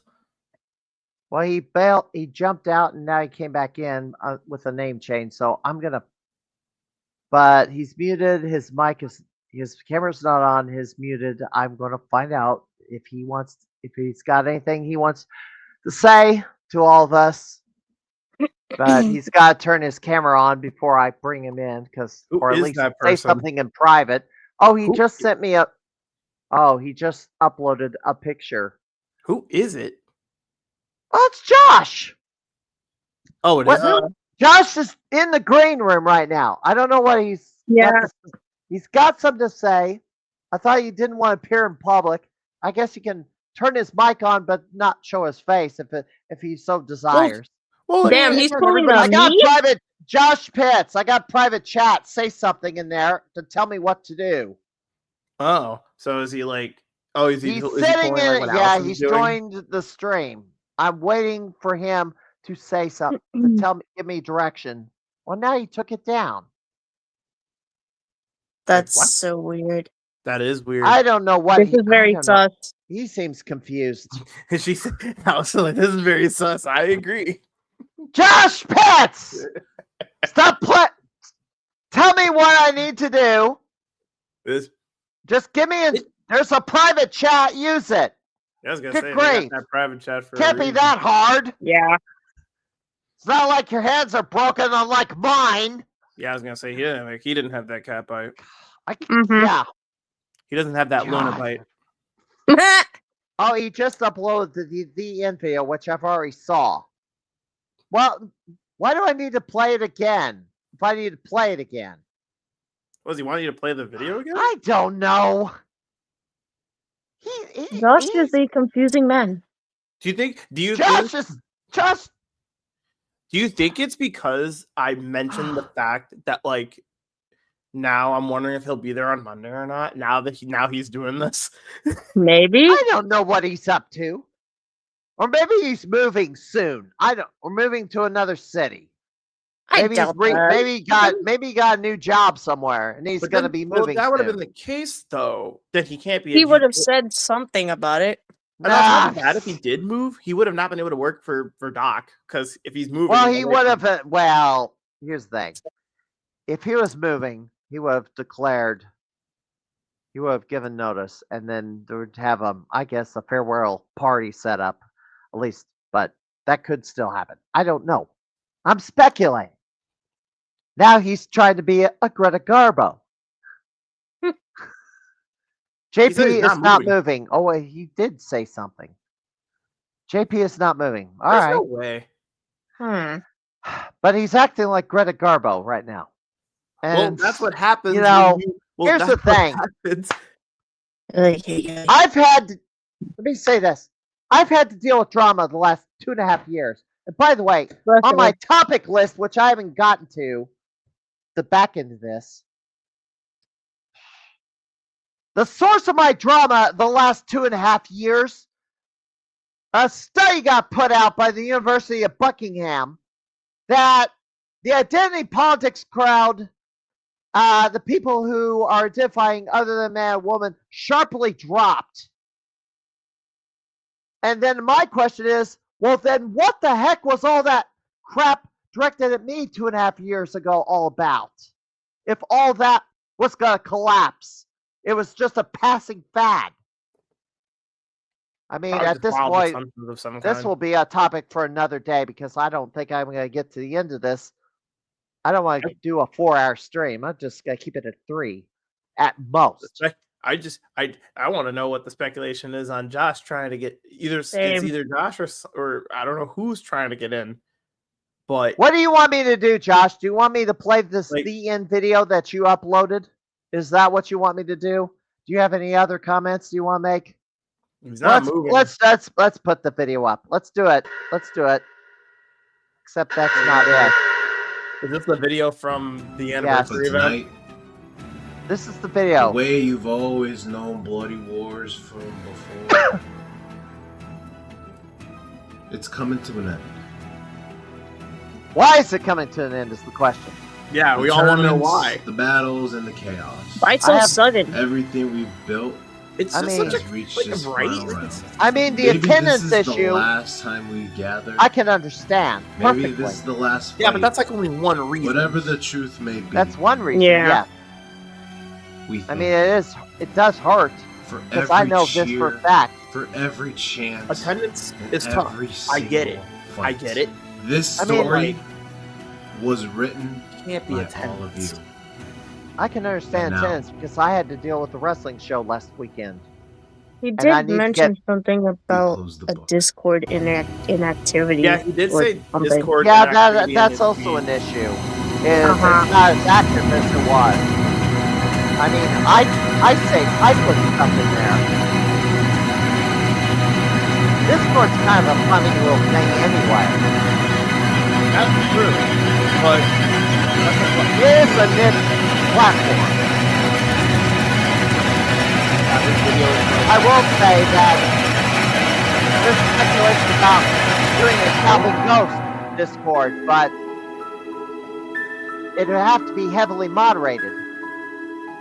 And who's going to moderate it?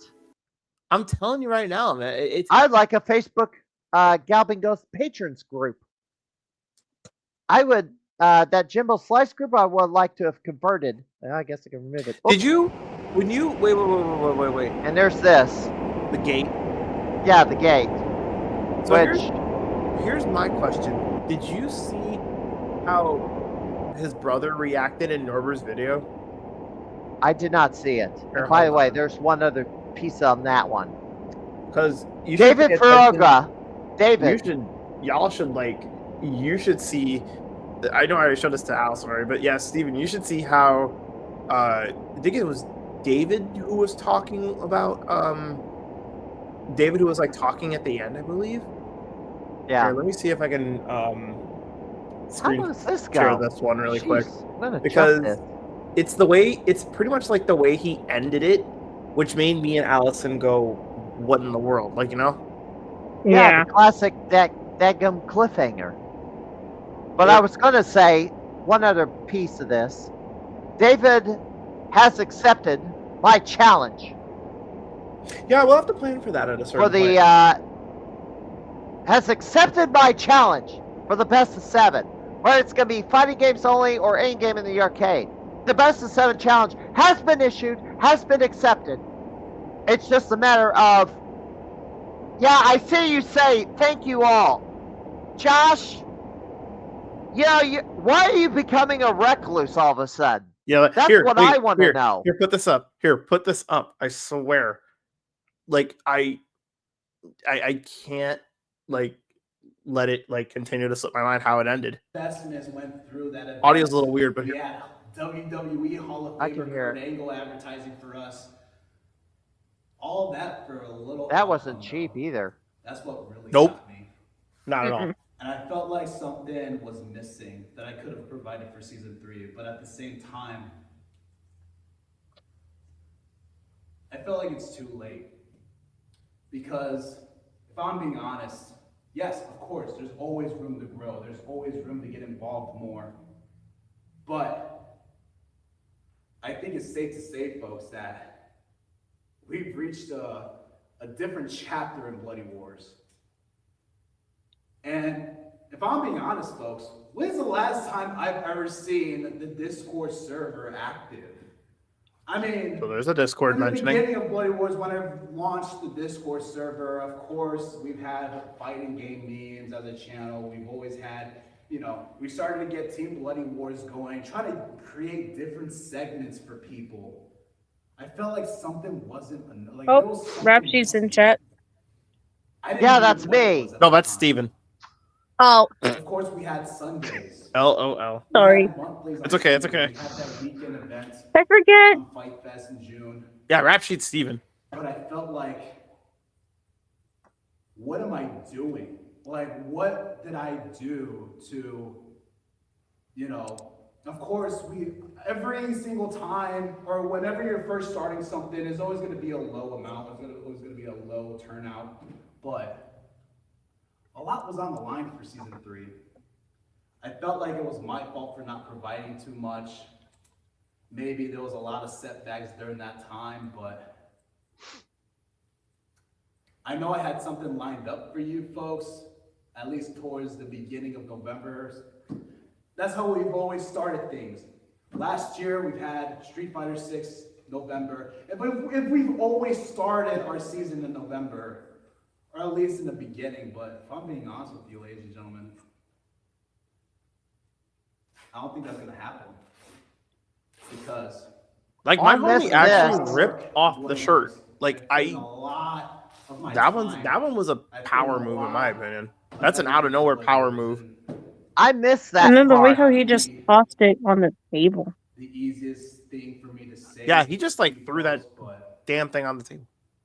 Yeah, of he course, basically threw it like as this if is I'm the end done. of season 3 for Bloody Wars. But in general, because of everything that happened, everything that I visioned, this is the end of Bloody Wars. And the mic drop, and then they'll pick up the phone and leave. Like And then the video plays. And then he just and leaves. then there was the video. But I'm gonna skip ahead to like after that, Oh. because after that you need to hear. Well, it sounded so normal, but hold on.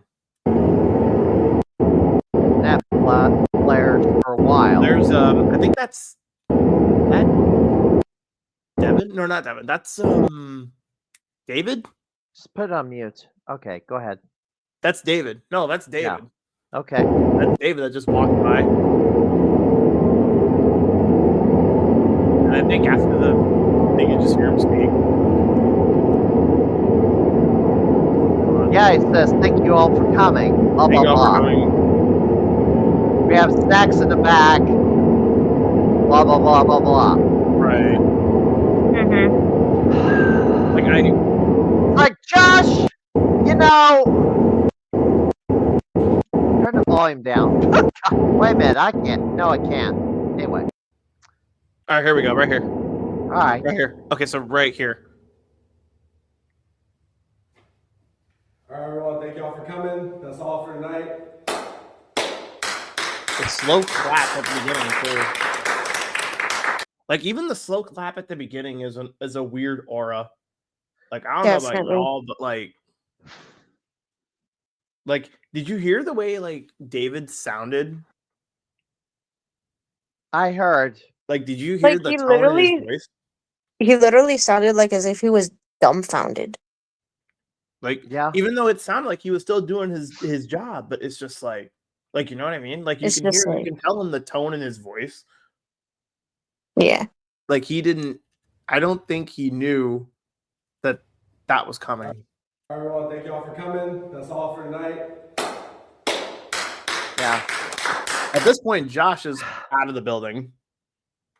Yeah, and he's still sitting in chat, and he's like not wanting to communicate much. No, Yeah, he's it's- not Here's here. the thing. I'm gonna say this. All right, I'm gonna full screen myself for a second here. It's Go ahead. such an aura. Look at me, Yeah, Josh. you Look at me. Look at don't me. think you're gonna look. You see me? You see me right now? I'm looking at you. I understand attendance has been an issue. I know this more than anybody because besides the gaming scene, I have to worry about Pinball Wrestling Association too and getting fans into that show. The drama of the last 2.5 years. Something I said on my old program, Pro Wrestling Central Illinois, this week. I gave an editorial defending women from grifters who are using identity politics to, I guess, take things that they wouldn't have gotten otherwise. I expressed an opinion on that. Then the Twitterverse decided to go take a crap on me. Now there was 3 bad actors in that group that are responsible because they exploited it for their own ulterior motives. They had their exterior motive. They had their exterior motive for why they did it, but they had an ulterior motive. They had an ulterior motive that was to reap them some benefits. You always have to look at their ulterior motive because that's what the mask is covering.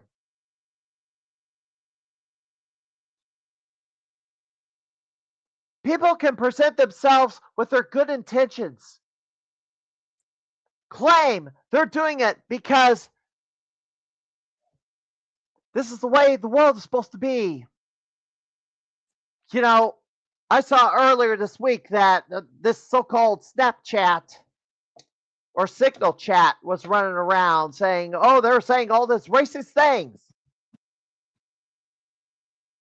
Then Occupy Democrats chimed in and says, you made me care much about this as you cared about, I care as much about this as you care about the murder of somebody.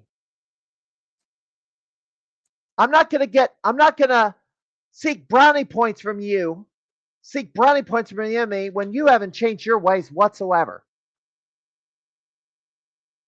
And you're doing the same disgusting behavior. But you expect us to, I guess, do this, behave ourselves, whatever.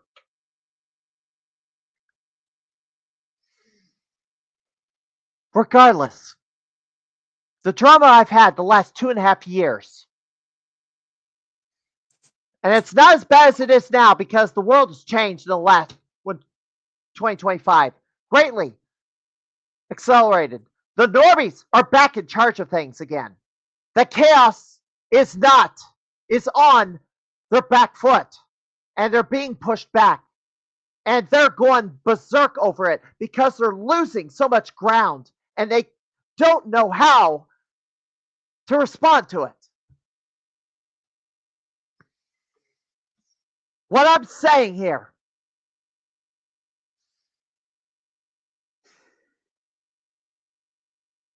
it's been a struggle for me the last couple of half years. I get it. You had a situation too, Josh. Remember, I stepped in to try to help, try to calm the tensions down because I've already went through this situation. And you were in the beginning of your situation that was similar to mine.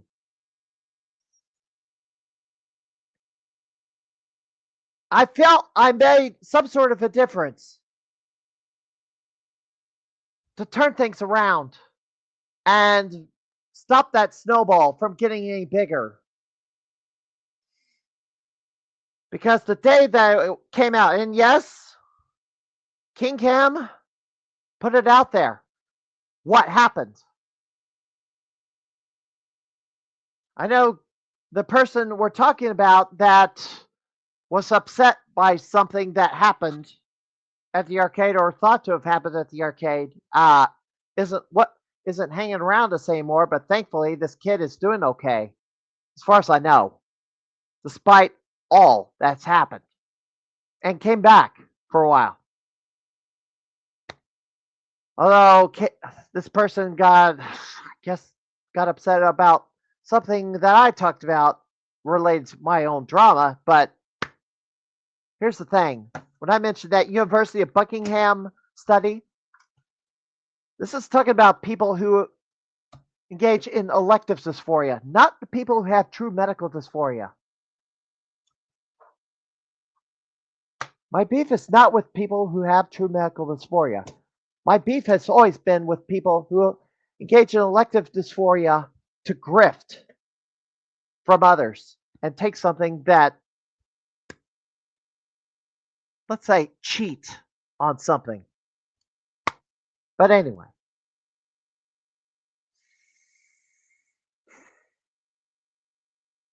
I have no ill will towards anybody, for the most part.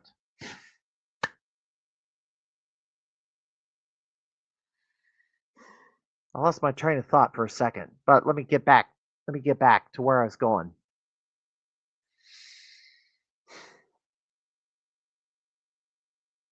Josh, I stepped in to help you out and help this kid out who is having an issue. And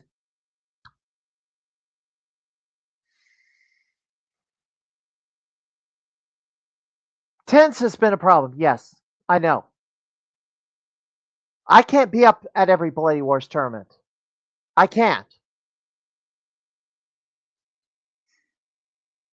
I wish I knew the answer as to getting the crowds in to participate in these tournaments. I know maybe the fighting game community, the clique, has their own set of ways and they don't want to branch off into new things because they're already heavily invested in one arena. They don't want to go, let's say, jump to, I don't know, another wrestling promotion, for instance. They don't want to jump ship or spread themselves out too thin.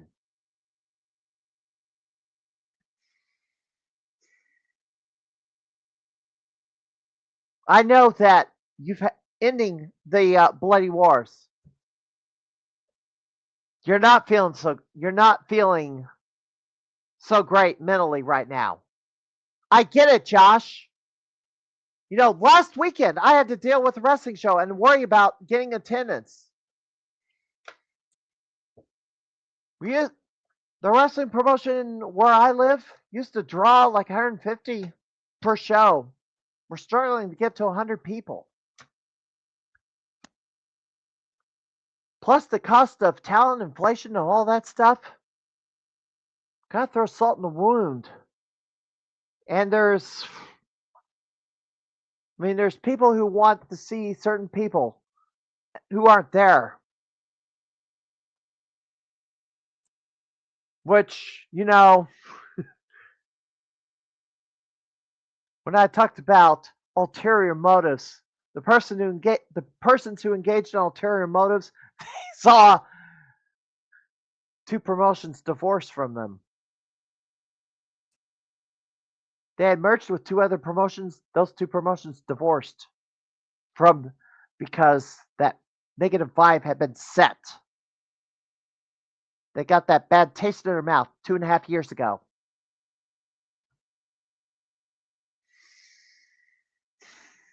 Maybe this was a similar situation. Whatever happened between you and this kid from California. I get it. The kid from California, if you're watching this later, I have no ill will. I want to see you healthy, happy, comfortable, living in a stable environment, because that's the best thing for you. Whatever you identify as, that's not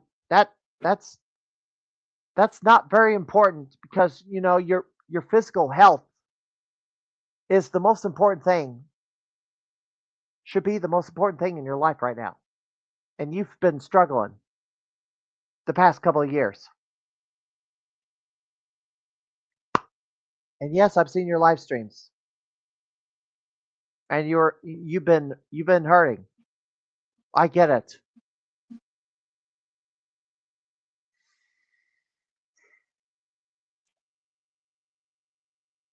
I've left your name out for a reason, because you know who you are. Everybody else here knows who you are. Just hang in there.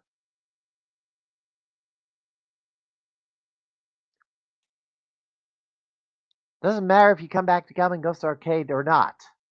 You got a lot of life. You're in your 20s. You got the rest of your life coming up, and you've got to figure out what course you're going to plot.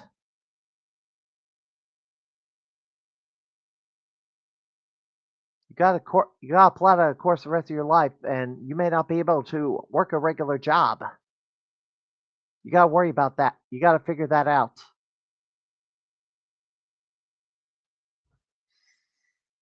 But going back to Josh Pitts. Yeah, you had a situation. I tried to help. I hope I made a difference.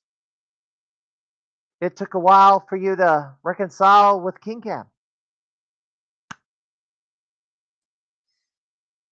Yes, the pain from what happened between you two is hard to wash away. And here's the funny thing. The persons who caused my drama, I've heard rumors that they're... I don't know if I'm even supposed to say this. I'm going to not say it, because I don't want to get in trouble. There's already enough drama, but there's been rumors.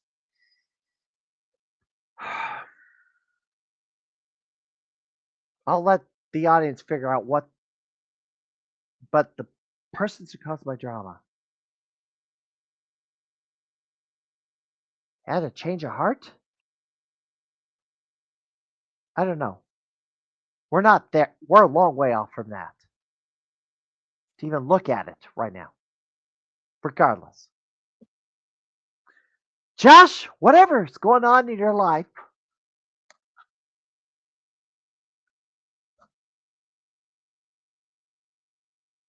you're a big fan of me. I've had to step up and give pep talks to people, including you. Going into seclusion, I mean, yeah, you're hurting.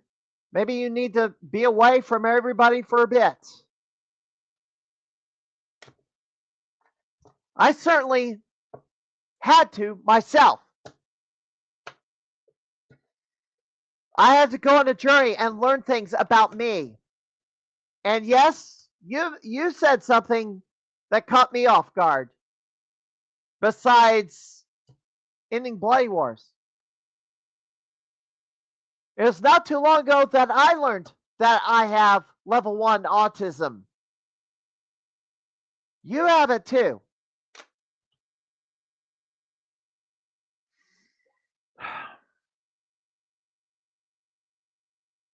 So I can understand. At least you learned at 5 years old. I learned after I was 50. Well, after 50. Like 52 or 53 years old.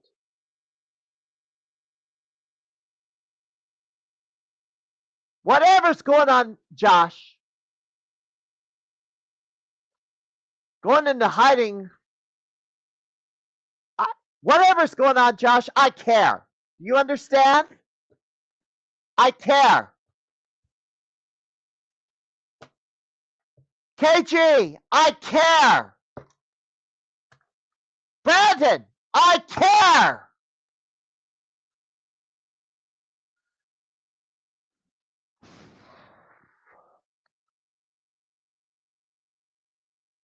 Ditto for Norbert Vale, I care. James White, I care.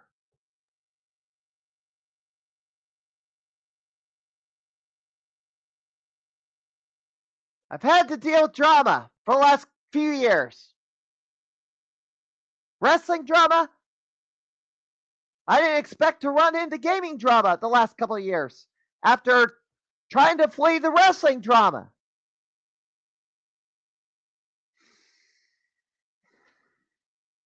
I'm missing the Pinball Expo this week because of cat drama.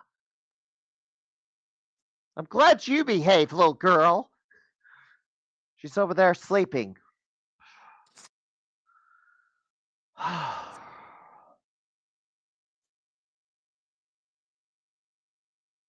Hater Shack ain't coming back. He's anyway.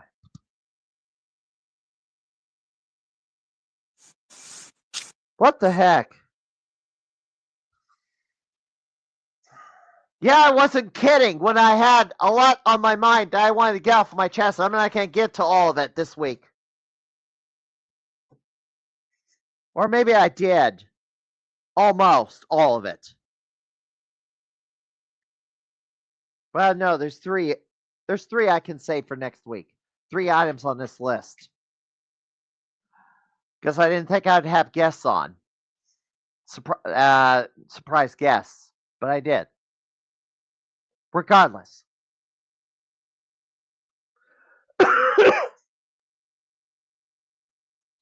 Josh! Yeah, I see that. Josh! Don't be a freaking stranger. You need to talk to somebody. Look at me. Reach out to me.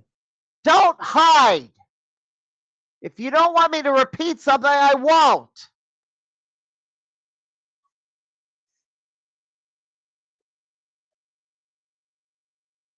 If there's no Bloody Wars again, fine. That doesn't mean I don't. Doesn't mean I don't care what's going on with you. If you're having a crisis, reach out to me.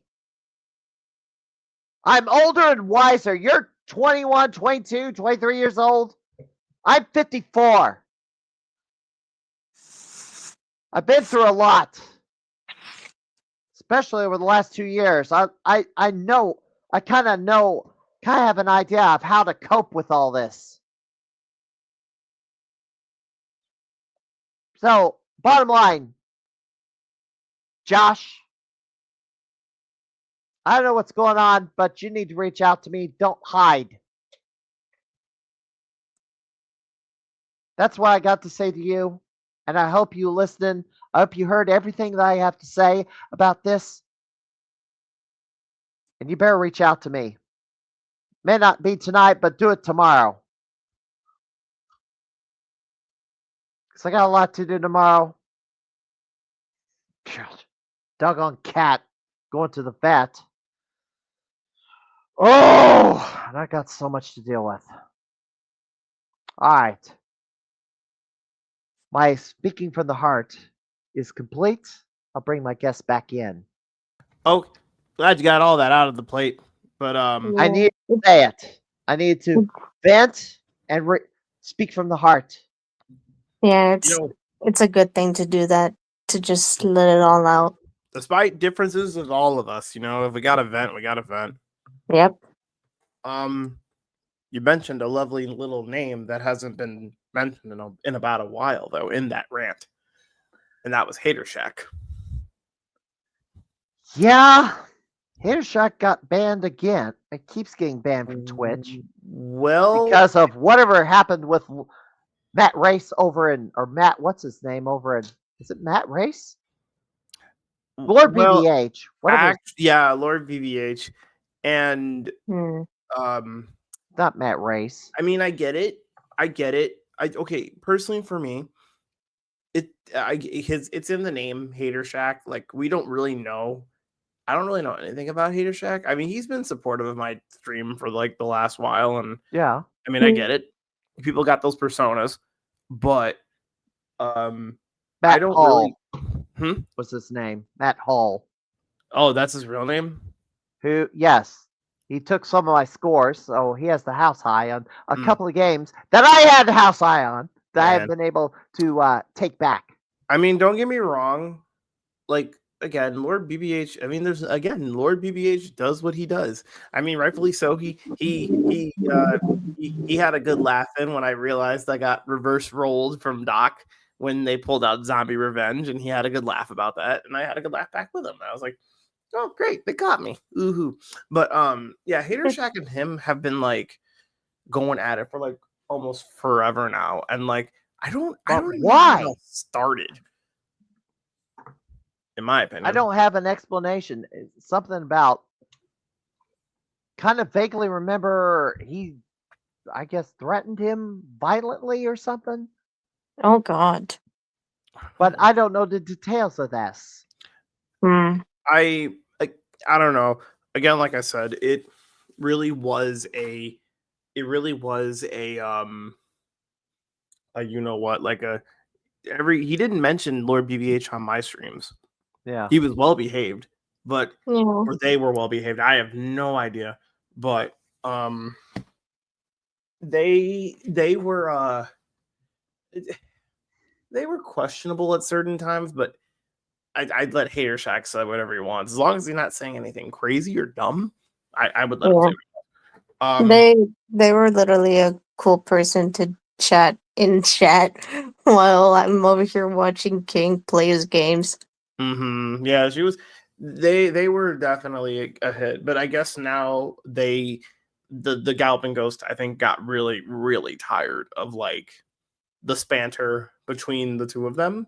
So one of them had to go, and unfortunately it was him. So now he hasn't been around. Yeah, well, he's having to create a new account with another underscore, and he's up to 10 underscores. Well, I haven't seen him in my stream chat as of late, ever since he got banned from the Monday mystery chat. So I think is it weird to say that I miss him? Oh. Well, I'm pretty sure he's okay. But yeah, I believe he's banned in all of the Galloping Ghost chats now. So even if he made a new account, they would probably ban that account right away. Unless he changes his name entirely. Nah, I don't think so. It's something completely different and not that doesn't have Hater Shack in it. So, but here's also the last little tidbit, because me and Alison do have to roll in about a couple minutes. But here's our last little tidbit. It's like, here's the thing. People know where we are too. Like at this point, even though Alison's not a part of every stream, they know which stream to find her at, which is mine. Yeah. And as far as she gets a camera and shows her face for real. Oh, she has to stay that way. She has an illusion. But anyway, why couldn't you get one of those animated characters that they have on Twitch? A VTuber? Whatever the heck they are. I mean, I wish I could, but if I had the money to afford a computer, then I probably would have. What, are you working on a smartphone? Yes. Yeah, she's on a phone. Couldn't get a cheaper computer from the thrift store or something? There's not really a thrift store near my place. I mean, doggone it, we're in the midst of upgrading like several thousands of computers at the state because Windows 10 end of life was 2 days ago. Mm. Oh, she look just- at this. $25, $30 desktops at Free Geek Chicago. For Hugh Chicago. She's not from. I don't. Every time you guys. Here's keep what you forgetting do, she's not Brandon. from- He Buy does one of from those Chicago. and mail it to her. So she can Out- get online and do a daggum stream or I feel show like- her I lovely feel like if I face. sent her a laptop, her parents would be like, "What the heck? Where'd you get this from?" Yeah, no, because For I remember what? one time. What, No, is she because if underage? Are you no, I'm not underage? underage. No, No, I'm not. Why would weird. they care? The thing is, her parents are like weird. Are Yeah, you my living parents- with your parents, Yes, I'm literally 23. but you're still at home? Okay, I Yes. get it. Yeah. All right, do- there's nothing wrong with that if because the economy sucks right now, especially in California. Oh yeah, definitely. Like in Cali, they don't mess around. Get out of recommendation. Find some move out of California. That place is an absolute cesspool. Everybody else is trying to get out.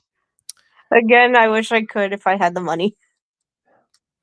She There's totally other would. states that the cost of living is way cheaper. Just saying. Anyway, back to Josh. So, like I said, as I do screen share this image of this, the image of the ending of the what's it called one more time. Looking at this, it raises so much. It raises so much for so little. Oh, I think that was I faintly saw it, but was that Ben Falls? Yes, Ben Falls has finally joined, and Oh, you hello, can never Ben. get free to be a guest on my pod. Right now he's in the stream chat. But Yeah. hey, Ben. Go ahead. Darling, say hello to Ben Falls. Yes. Hello. Okay, thank you. Anyway, so anyway, getting back to Josh, honestly, there's so much speculation to this, like Mhm. that I don't. Again, nobody has a clue. Nobody has a clue at all, but it really does answer. It does ask so many questions. Like I can only imagine, because I'm going to be up at the arcade tomorrow. So I saw Josh last Friday. I don't know if I'm going to see him tomorrow, but I mean, I do want to ask, but I also don't want to ask because like I feel like I'm not going to get I know I'm not going to get the answer. I know. Oh, if I was there, I would get the answer. You but probably, right? you know, I'd challenge him to a daggum game of Blitz 99 and kick his tail. Yeah, Blitz 99. Him and I need to get. I really hope he doesn't stop coming because like I do want a rematch with him in Blitz 99. I do. Yes, last time around he lost the last game by a point, and he was like face down on the control panel. He could not believe he lost. Well, I think Andrew or Mini Beach had him also almost on the game this past week. So it was a close call. But yeah, no, I'll be at the arcade tomorrow and I'm gonna play a couple of games. I finished my challenge card, my level 1 challenge card after a certain amount of time. So now I'm gonna go work on some extra games so I can get some extra scoring in until they I get got my next 4 card left, ready. but it's a question of when am I going to get back up there. Looks like the Bengals are going to win 33-31 over the Steelers. Mm. It's looking Those just Steelers? peeking. There are like 6 seconds left in the game. Oh, it's not over. Oh, I almost forgot about one more other thing. Go ahead. Jose, Crackerjack. So What happened to Jose? Jose didn't get a challenge card. Yet. But he also didn't play a AAA card. He had to play other people's cards. Well, he had like- a challenge card in season 1. I don't I know how- he did. I know he got a card last year. Well, he didn't get one when he came in. Maybe they didn't make one for him yet. I don't know. Okay. But he had to. I think like I talked to him, and I think like Waffles told him that he had to play other people's cards, which weren't AAA cards. So I was really confused by that, but maybe there's a reason for it. But yeah. Why does he have to play other people's cards first? Well, he's supposed to be technically playing. Well, I don't know if you're supposed to be playing a AAA card or not, but in the Well, he completed his level 1 last year, so he should start at level 1 this year. but he's he was also on the- not been around in the last while. Yeah. I don't know. Here we go. You didn't finish your level 1 last season. You have to do the AAA for this season. Okay, yeah. So Ben he remembers did that rule. his level 1 last season. He did, but when he came here, he didn't get one. He didn't get a season 2 card. Then ask for one is what I say. Because normally, because didn't Doc say once you walk in the door, you'll get it? Well, maybe they did. Okay. I do remember The that. question is, did they have a card made for Jose or not? If they didn't, then I could understand. But I also can. If the I also card is can, ready, they'll give it to you the moment you walk in. So they didn't have a card. I'm going to guess that they didn't have a card ready for him. So he's got to ask for one so they can compose 10 challenges. I still have to play Super Don Quixote on my card that you have the house high on. I don't know how you got 700,000 on that game. Wait, for which game? Super Don Quixote. I think he said Super Don Quixote. Oh, you mean for Super Don Quixote? Yeah. How'd you get Well, 700,000? Wait, how did I get 7? Wait, how did I get You 700? broke. So you finished the game initially with you broke 500,000, just got below 600, but the last score you put in on it broke 700K. Oh, are you talking about the one that's up there now? Yes. So that's a deathless. That's a deathless 1cc. So you get a bonus on a deathless 1cc. So when you 1cc Super Don Quixote without losing any lives, you'll end up with like an over 300 plus, a 300,000 plus bonus, and that's like big points. Like So- 100,000 for every life remaining. I believe so. So cool. So here's the thing: in the deathless run, I ended on 5 lives, I believe. So Okay. with those 5 lives, with all those combined together, it combined a bonus. I believe it just, again, I think if you play the whole game deathless, you'll end up with a really huge bonus after So maybe 1cc. 50,000 per man if you had I 5 think. lives. So I think it might have been 150 per pop. But, Well, when you got to the last level, were you over 500,000 or nay? well, I do have the run on the YT, so let me see. Let me actually go I'll to the hide this for a studio. second while you're looking for it. It's literally going to be the first few videos. I do also love the screen cap for the video. I already have it. You got to show the screen cap. Oh, it's this one again. I love this. I love the screen cap I did for it. You can't see it. You know but what? I didn't see it. It's on your channel, correct? It's so funny. For you, it's funny. Yeah, it is. Okay. So here's it should be appearing. Hold on, I might have to do it again because it didn't Well, you have to click on the play button on the yeah, video. here we go. I haven't reset it. Okay. Okay. It should be up there now. Okay. All right. So pretty much when I got to the very, very end, pretty much I was like, let's see. So it probably have to be I'll say the 402 mark. So this is the part Okay. where Don goes into the cell thing or makes a jump. Right here, Yeah, you're over right 400,000. 408,000 already at max. Yeah, you have 5 Um, lives remaining. So pretty much 5 lives remaining. But the other thing is like I played you get you get bonus points for clearing sections without dying. Like Yeah. you get points. So I don't know if you notice, like, do you notice how like every time I clear a scene section, the point will get increased like that. Yeah, I can't tell. So it's basically, I don't know how many points exactly you get per scene, but basically it just boosts it. Yeah. So I got all of those as well. And those are also very crucial to get. If you want to do Yeah. it perfect, you want to get all of those because that's just all extra points. Yeah. But pretty much all at this point, all I'm just doing is just following the pattern of the route of like where to go and all that jazz. Yeah. So, but then pretty much after the witch gets sliced in half, and burned, game ends, usual stuff, and then 487. 487.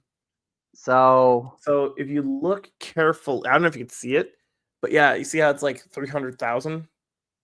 okay. Yeah.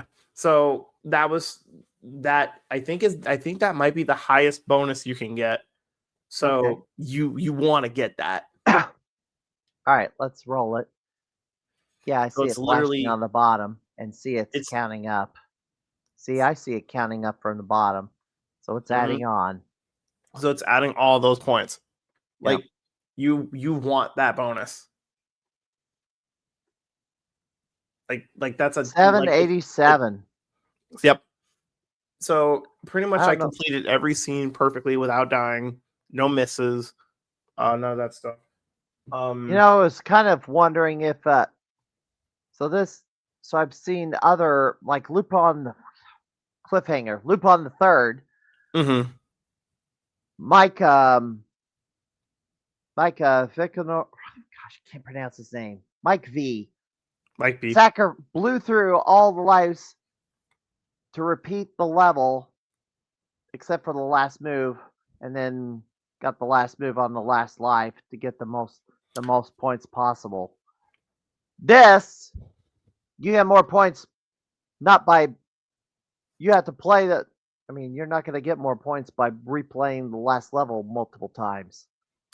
So again, that's the thing with this game. Like you have to realize that this is not like Dragon's Lair or like Dragon's Lair 2 or Space Ace Or Cliffhanger. where you could just blow the lives and Yeah. it doesn't matter. This is a game where it matters.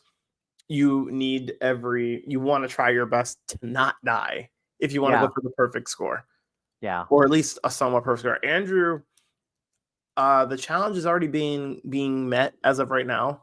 Andrew is working on this game, and he is trying to get the perfect score like I am right now. He already has a 1cc under the belt. So here's the question: 787, 256. Can the score go any higher, or is that the maximum possible? Andrew is thinking that there is some room for some improvement because when you play the game from the beginning, with the first scene, which is these bat creatures, there's a timing to this. Mm-hmm. If you get them, I think if you get them really early, you can get more points. Because there was one run, I believe it might be this one, that I might have left this level with like over 6,000 points one time. Okay. So it is possible To kill all the bats? Huh. Yeah, you just got to kill all the bats. But right there, so you see how it says 5607? Yeah. So basically, there was a moment where I left out of the level, and the score was like 6,024 or something like that. Andrew saw me do it too. I don't remember when it was. I think it might have been last week. Mm-hmm. But me and Andrew were playing the game for kicks, and he saw me get 6,000 because I got the timing like ultra fast. So this really is a Laserdisc game that really does rely on your reflex timing a little bit. Yeah. So Andrew is experimenting with it right now. Honestly, if he does beat this score, I will actually be mad impressed because I don't think I'll be able to raise it up any higher than that. Yeah. So if Andrew does get this, I will actually be very impressed. So, but yeah, it is a timing. It is definitely a timing game. Okay. So. Now, all right. And before we go again, like I said, because we overlapped. But me and Allison are going to be splitting. But before we go, I don't know how Monday is gonna be. Well, yeah. Or Friday for that matter. But I will be at the arcade tomorrow. I wish I could. I also wish I was at the Pinball Expo. Yeah. Well, Pinball Expo was supposed to be a thing, but but Chris had to work, so I'm not. We decided to kind of I skip would just this one. gone. You don't have to film. What? There's all those new pinballs. Oh, Walter Day apparently is there because I saw a photo. He's I believe there. he's usually there all the time. Usually. Roth twins are there. Mhm. I know that. Todd Tucky is not there this time. Well, it was his birthday. It was his birthday not too long ago, so I bet you he's probably like. Yeah, but this is like every year though. You know, I need to kind of peek over to see if there's Well,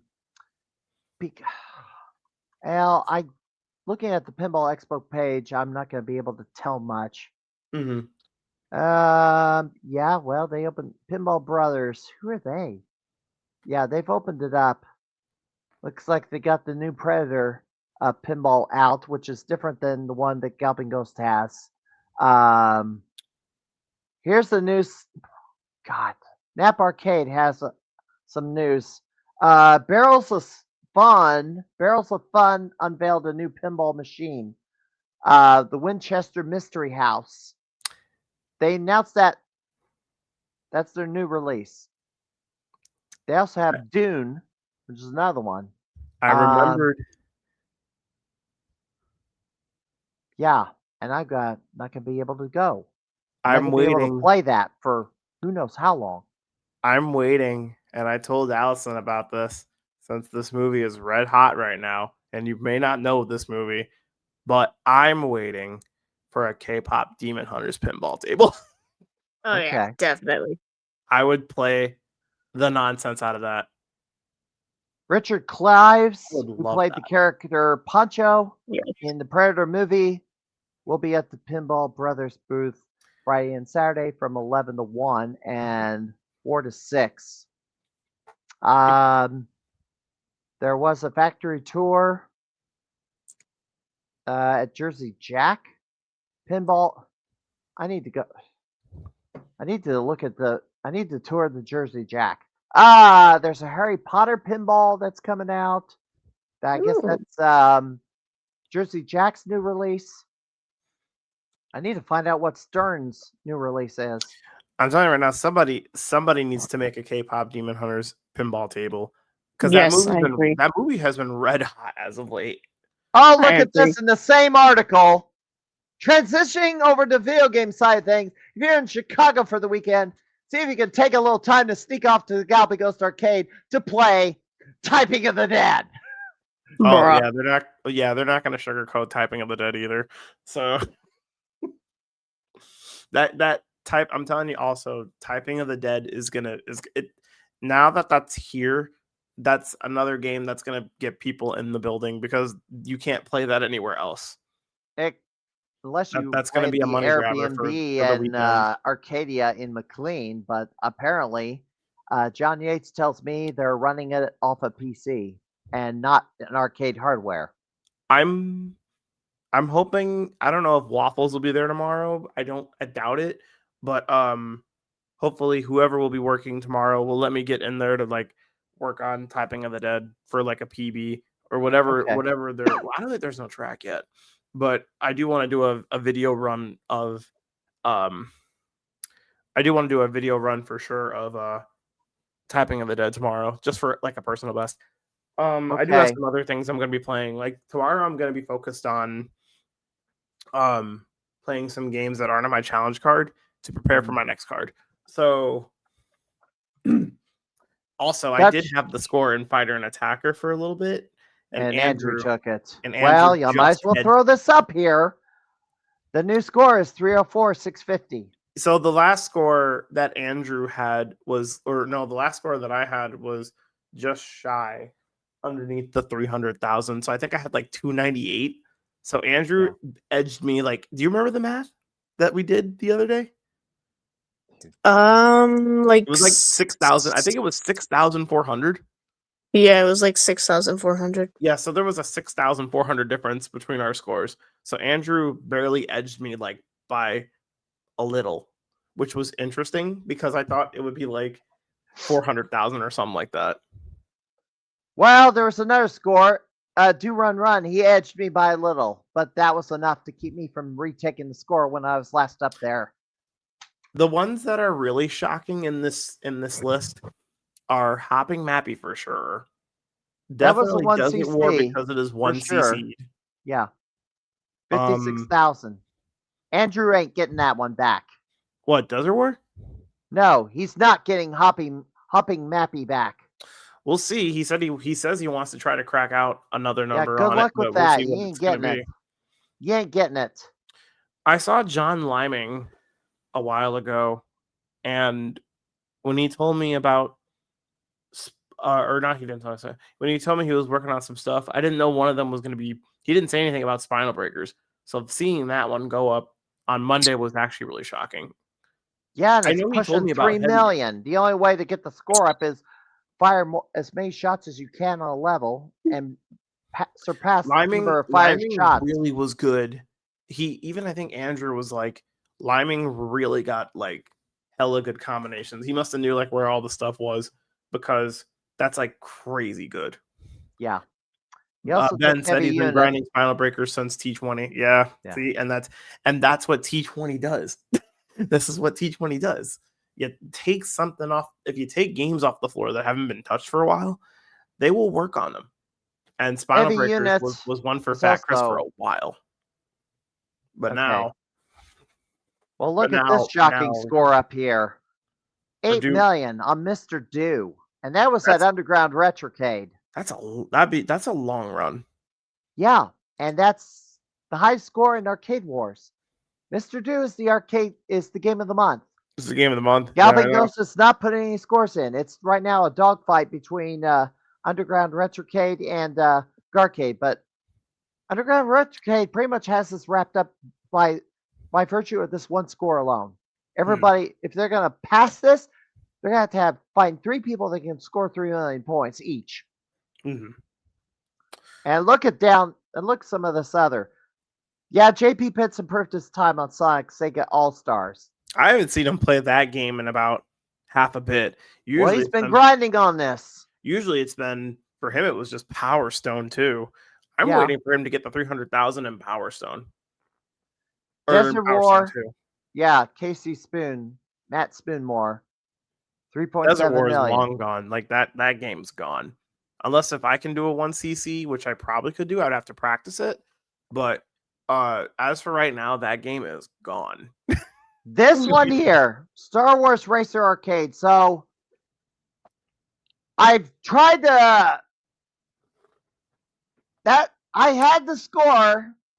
I had the time at Galvin Ghost for the longest time, and then somebody took it. Then I tried to retake it. Now, Nick Landick has got it under 3 minutes. So how am I supposed to retake the score? Apparently, you have to get bumped from behind to improve your lap times, Like, what do which you is harder if you're on a single cab. If you have a dual link cab, you can at least see a racer coming up behind you to take a bump from behind and get a little boost. Because for every little bump, apparently it can improve your time by about half a second. Just give you the jolt of speed. Maybe that's what he was probably doing then. Because I don't know, but that most likely that's what he's doing. Well, He was using I've met Nick in the arcade a couple of times. I actually know who he is now. Yeah. He's a gentleman that would usually come up to me every so often and say hey. But yeah, I remembered him telling me stuff about Star Wars Racer and how he's like, I'm gonna get this. And I told him like he was like, I was close to getting it and I had a few mistakes. And I was like, well, just keep trucking. That's the only way you're gonna be able to get it. Like you cannot continue to let it slip. So yeah, and I kept trying, and it's just like I couldn't get to my personal best. Oh, looky here, Pete Hahn's back. This was Pete today. Iron Horse has been interesting. And I'm guessing those have to be done on the Wednesdays. This is the one. Well, this was today, and this was the one. Probably a Oh, this one was today. CC. Yes, Huh. it's the 16th. Oh, never mind. Wow. That's not a Today. Wednesday. Yeah. So he got the 1 CC on that. You notice this score over here. Sergio German Obile from Argentina now holds the world record on tough turf at 9.7 million, just short of the max out. This score is higher. This is a Twin Galaxy score, by the way. So he had a board and he put it in to a candy cab and then he grinded it on tough turf to get to 1 CC. And that score there, there's a question mark here. He did it on the arcade board that he owned at home. This score is higher than Andrew Awasco's score. He has 9.5 million. So Sergio has beaten Andrew Awasco's arcade score. He still has the score on arcade, but the world record now belongs to this guy in Argentina. Wow. Well, In Argentina, It's a beat 'em up. Hmm. Sega Well- beat 'em up. anyways, Oh. seeing as how there is currently 3 minutes left until it's a 3-hour mark, I am actually gonna head out because a friend of mine actually wants to chat with me. So I will see you guys the next time this happens or whenever I'm available. I was to say, I'll text you. Subtract 10 minutes off the top because, I do a 10-minute, 15-minute countdown. Fair enough. So, Well, again, I will see you guys another time. all All right. right, go on, catch your friend. I'll text you. Bye. Bye. Anyway, Here's your power rankings. And Ben Falls moves up 1 spot. I'm still here somehow. But I haven't been able to play and take any scores back. Yeah, this is the only change. It's Ben Falls moving up 1 spot. John Liming, of course, is now trying to catch Jamie Tibbetts now. And then the tokens. Oh, I'm going to keep you around long enough when I announce my next guest because I want you to react to it, Brandon. oh, what, me? Yes. But Who's here's the left? chase for tokens. The top 10 is pretty much the same, other than Zerst squeaked his way into number 10 spot, knocking off Chris Plackey. It was in bracket. Well, Because of those challenge cards? Them T20 wins. Because of those challenge cards, these token counts are going up because people are putting more scores in. And for every score that gets put in, and your score's better than them, you get a token added in. So, but I used to be in 3rd. I used to be in 4th place, and then I got passed. But, well, Tibbetts hasn't really played much. Well, I guess he has played a bit. Well, but Mossy is. I think I don't think the last time I saw Mossy was about a week and a half ago when all the other guys were here on that Wednesday when I went up there with him, Jamie, Matt, and crew.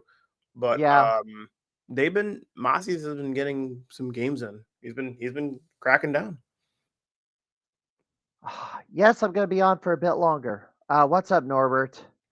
I do want to mention Stern Pinball did announce a couple of new pinballs.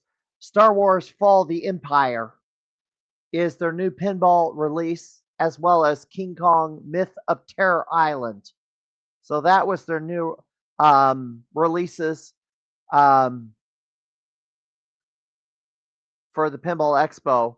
Dutch Pinball has announced they have released Zombie Adventureland is their new pinball for the Pinball Expo. So, yeah, some new pins that I missed out on. Norbert, what do you have in mind? Are you coming in? Do you want the link? Okay. Norbert, stand by. I'm sending you a link to the stream. I'll have you come in. Brandon, you say you got to go? Yeah, I'm gonna. But you said you were gonna announce your next guest. Well, I don't know. This might go. Well, I want to announce the guest at the very end, but you know. All right, let me stand by with it. Stand by. I will put it up. I've sent over the link. Let me fence through the rest of these slides. Go ahead. Why? Probably. I mentioned this earlier. Yeah, I sent you a link. Check your Facebook messages. Midwest Gaming Classic. Yeah, I'm still going to this no matter what. I don't care. I may have to get may have to book my trip up there much sooner than I expected. Because usually I do it the end of the year, but it may have to do it a couple of months earlier. I don't know. Next week, as I wait for Norbert Vale to come in, because I sent him the StreamYard link. My guest, and I got him confirmed late this afternoon while I was decorating at the Hope School, the haunted hallway at Hope School. My guest next week, I'll put Norbert Vale in here. My guest next week on the Crimeycade will be the one, the only, Todd Tucky. Oh wow, TNT. He is a great. Yes, I've Hey, been having trouble. can you hear me? Yes, I Oh, can hey, hear you. Norbert. Stand by 1 second. Hold on one I second. shot him a message asking looking for a guest, and he agreed immediately. So he'll be Okay, on because I'm next getting week. like a bit of a double echo because I'm on my phone and I'm on break. Oh, But you're good. anyhow, All right. Take this down. All right, go ahead, Norbert. oh god damn. Let me put my earpods real quick. Well, Mhm. maybe you have your thumb over the microphone Okay. by mistake. Oh wait, you're coming in clear. Just go ahead. What the fuck? No, you're good. Go ahead. Jesus Christ, I don't know what's not. Come on. Come on, AirPods. Connect with me here. Well, screw it. But I wanted to bring up that whole thing that happened with JP and what happened and that whole awards ceremony thing. And I wish I would have talked more, but considering I'm at work, whatnot, I wanted to bring this up. I think this whole thing with JP, my whole theory is I think he's closing the book on like this part of Bloody Wars because I think he's going to rebrand it or reboot it to 2.0, Bloody Wars 2.0. It has to be. Like, it wouldn't just make any sense. That's for him one just to theory. end it. Yes. And how do I know this? So this wasn't on stream, but if you looked at my video, right after he announced the MVP award winner to Lionel, which a lot of people were pissed off about that pick. By the way, a It lot of was a people were pissed. shocker. Yes. But JP actually did ask Lionel what game did he want to choose for an upcoming Bloody Wars. Mm-hmm. There's your first hint. What, the MVP pick? Yeah, Or because now MVP people who win the MVP now get to choose what game they want for the next Bloody Wars. Well, So his choice was Super Street Fighter 2, the new challenge. new challenges. Yeah, I'm surprised he didn't pick Super Turbo. I should ask you, Norbert. What's up? You won MVP the first year, but you didn't get to choose a game that you wanted to have a tournament on. So let me ask you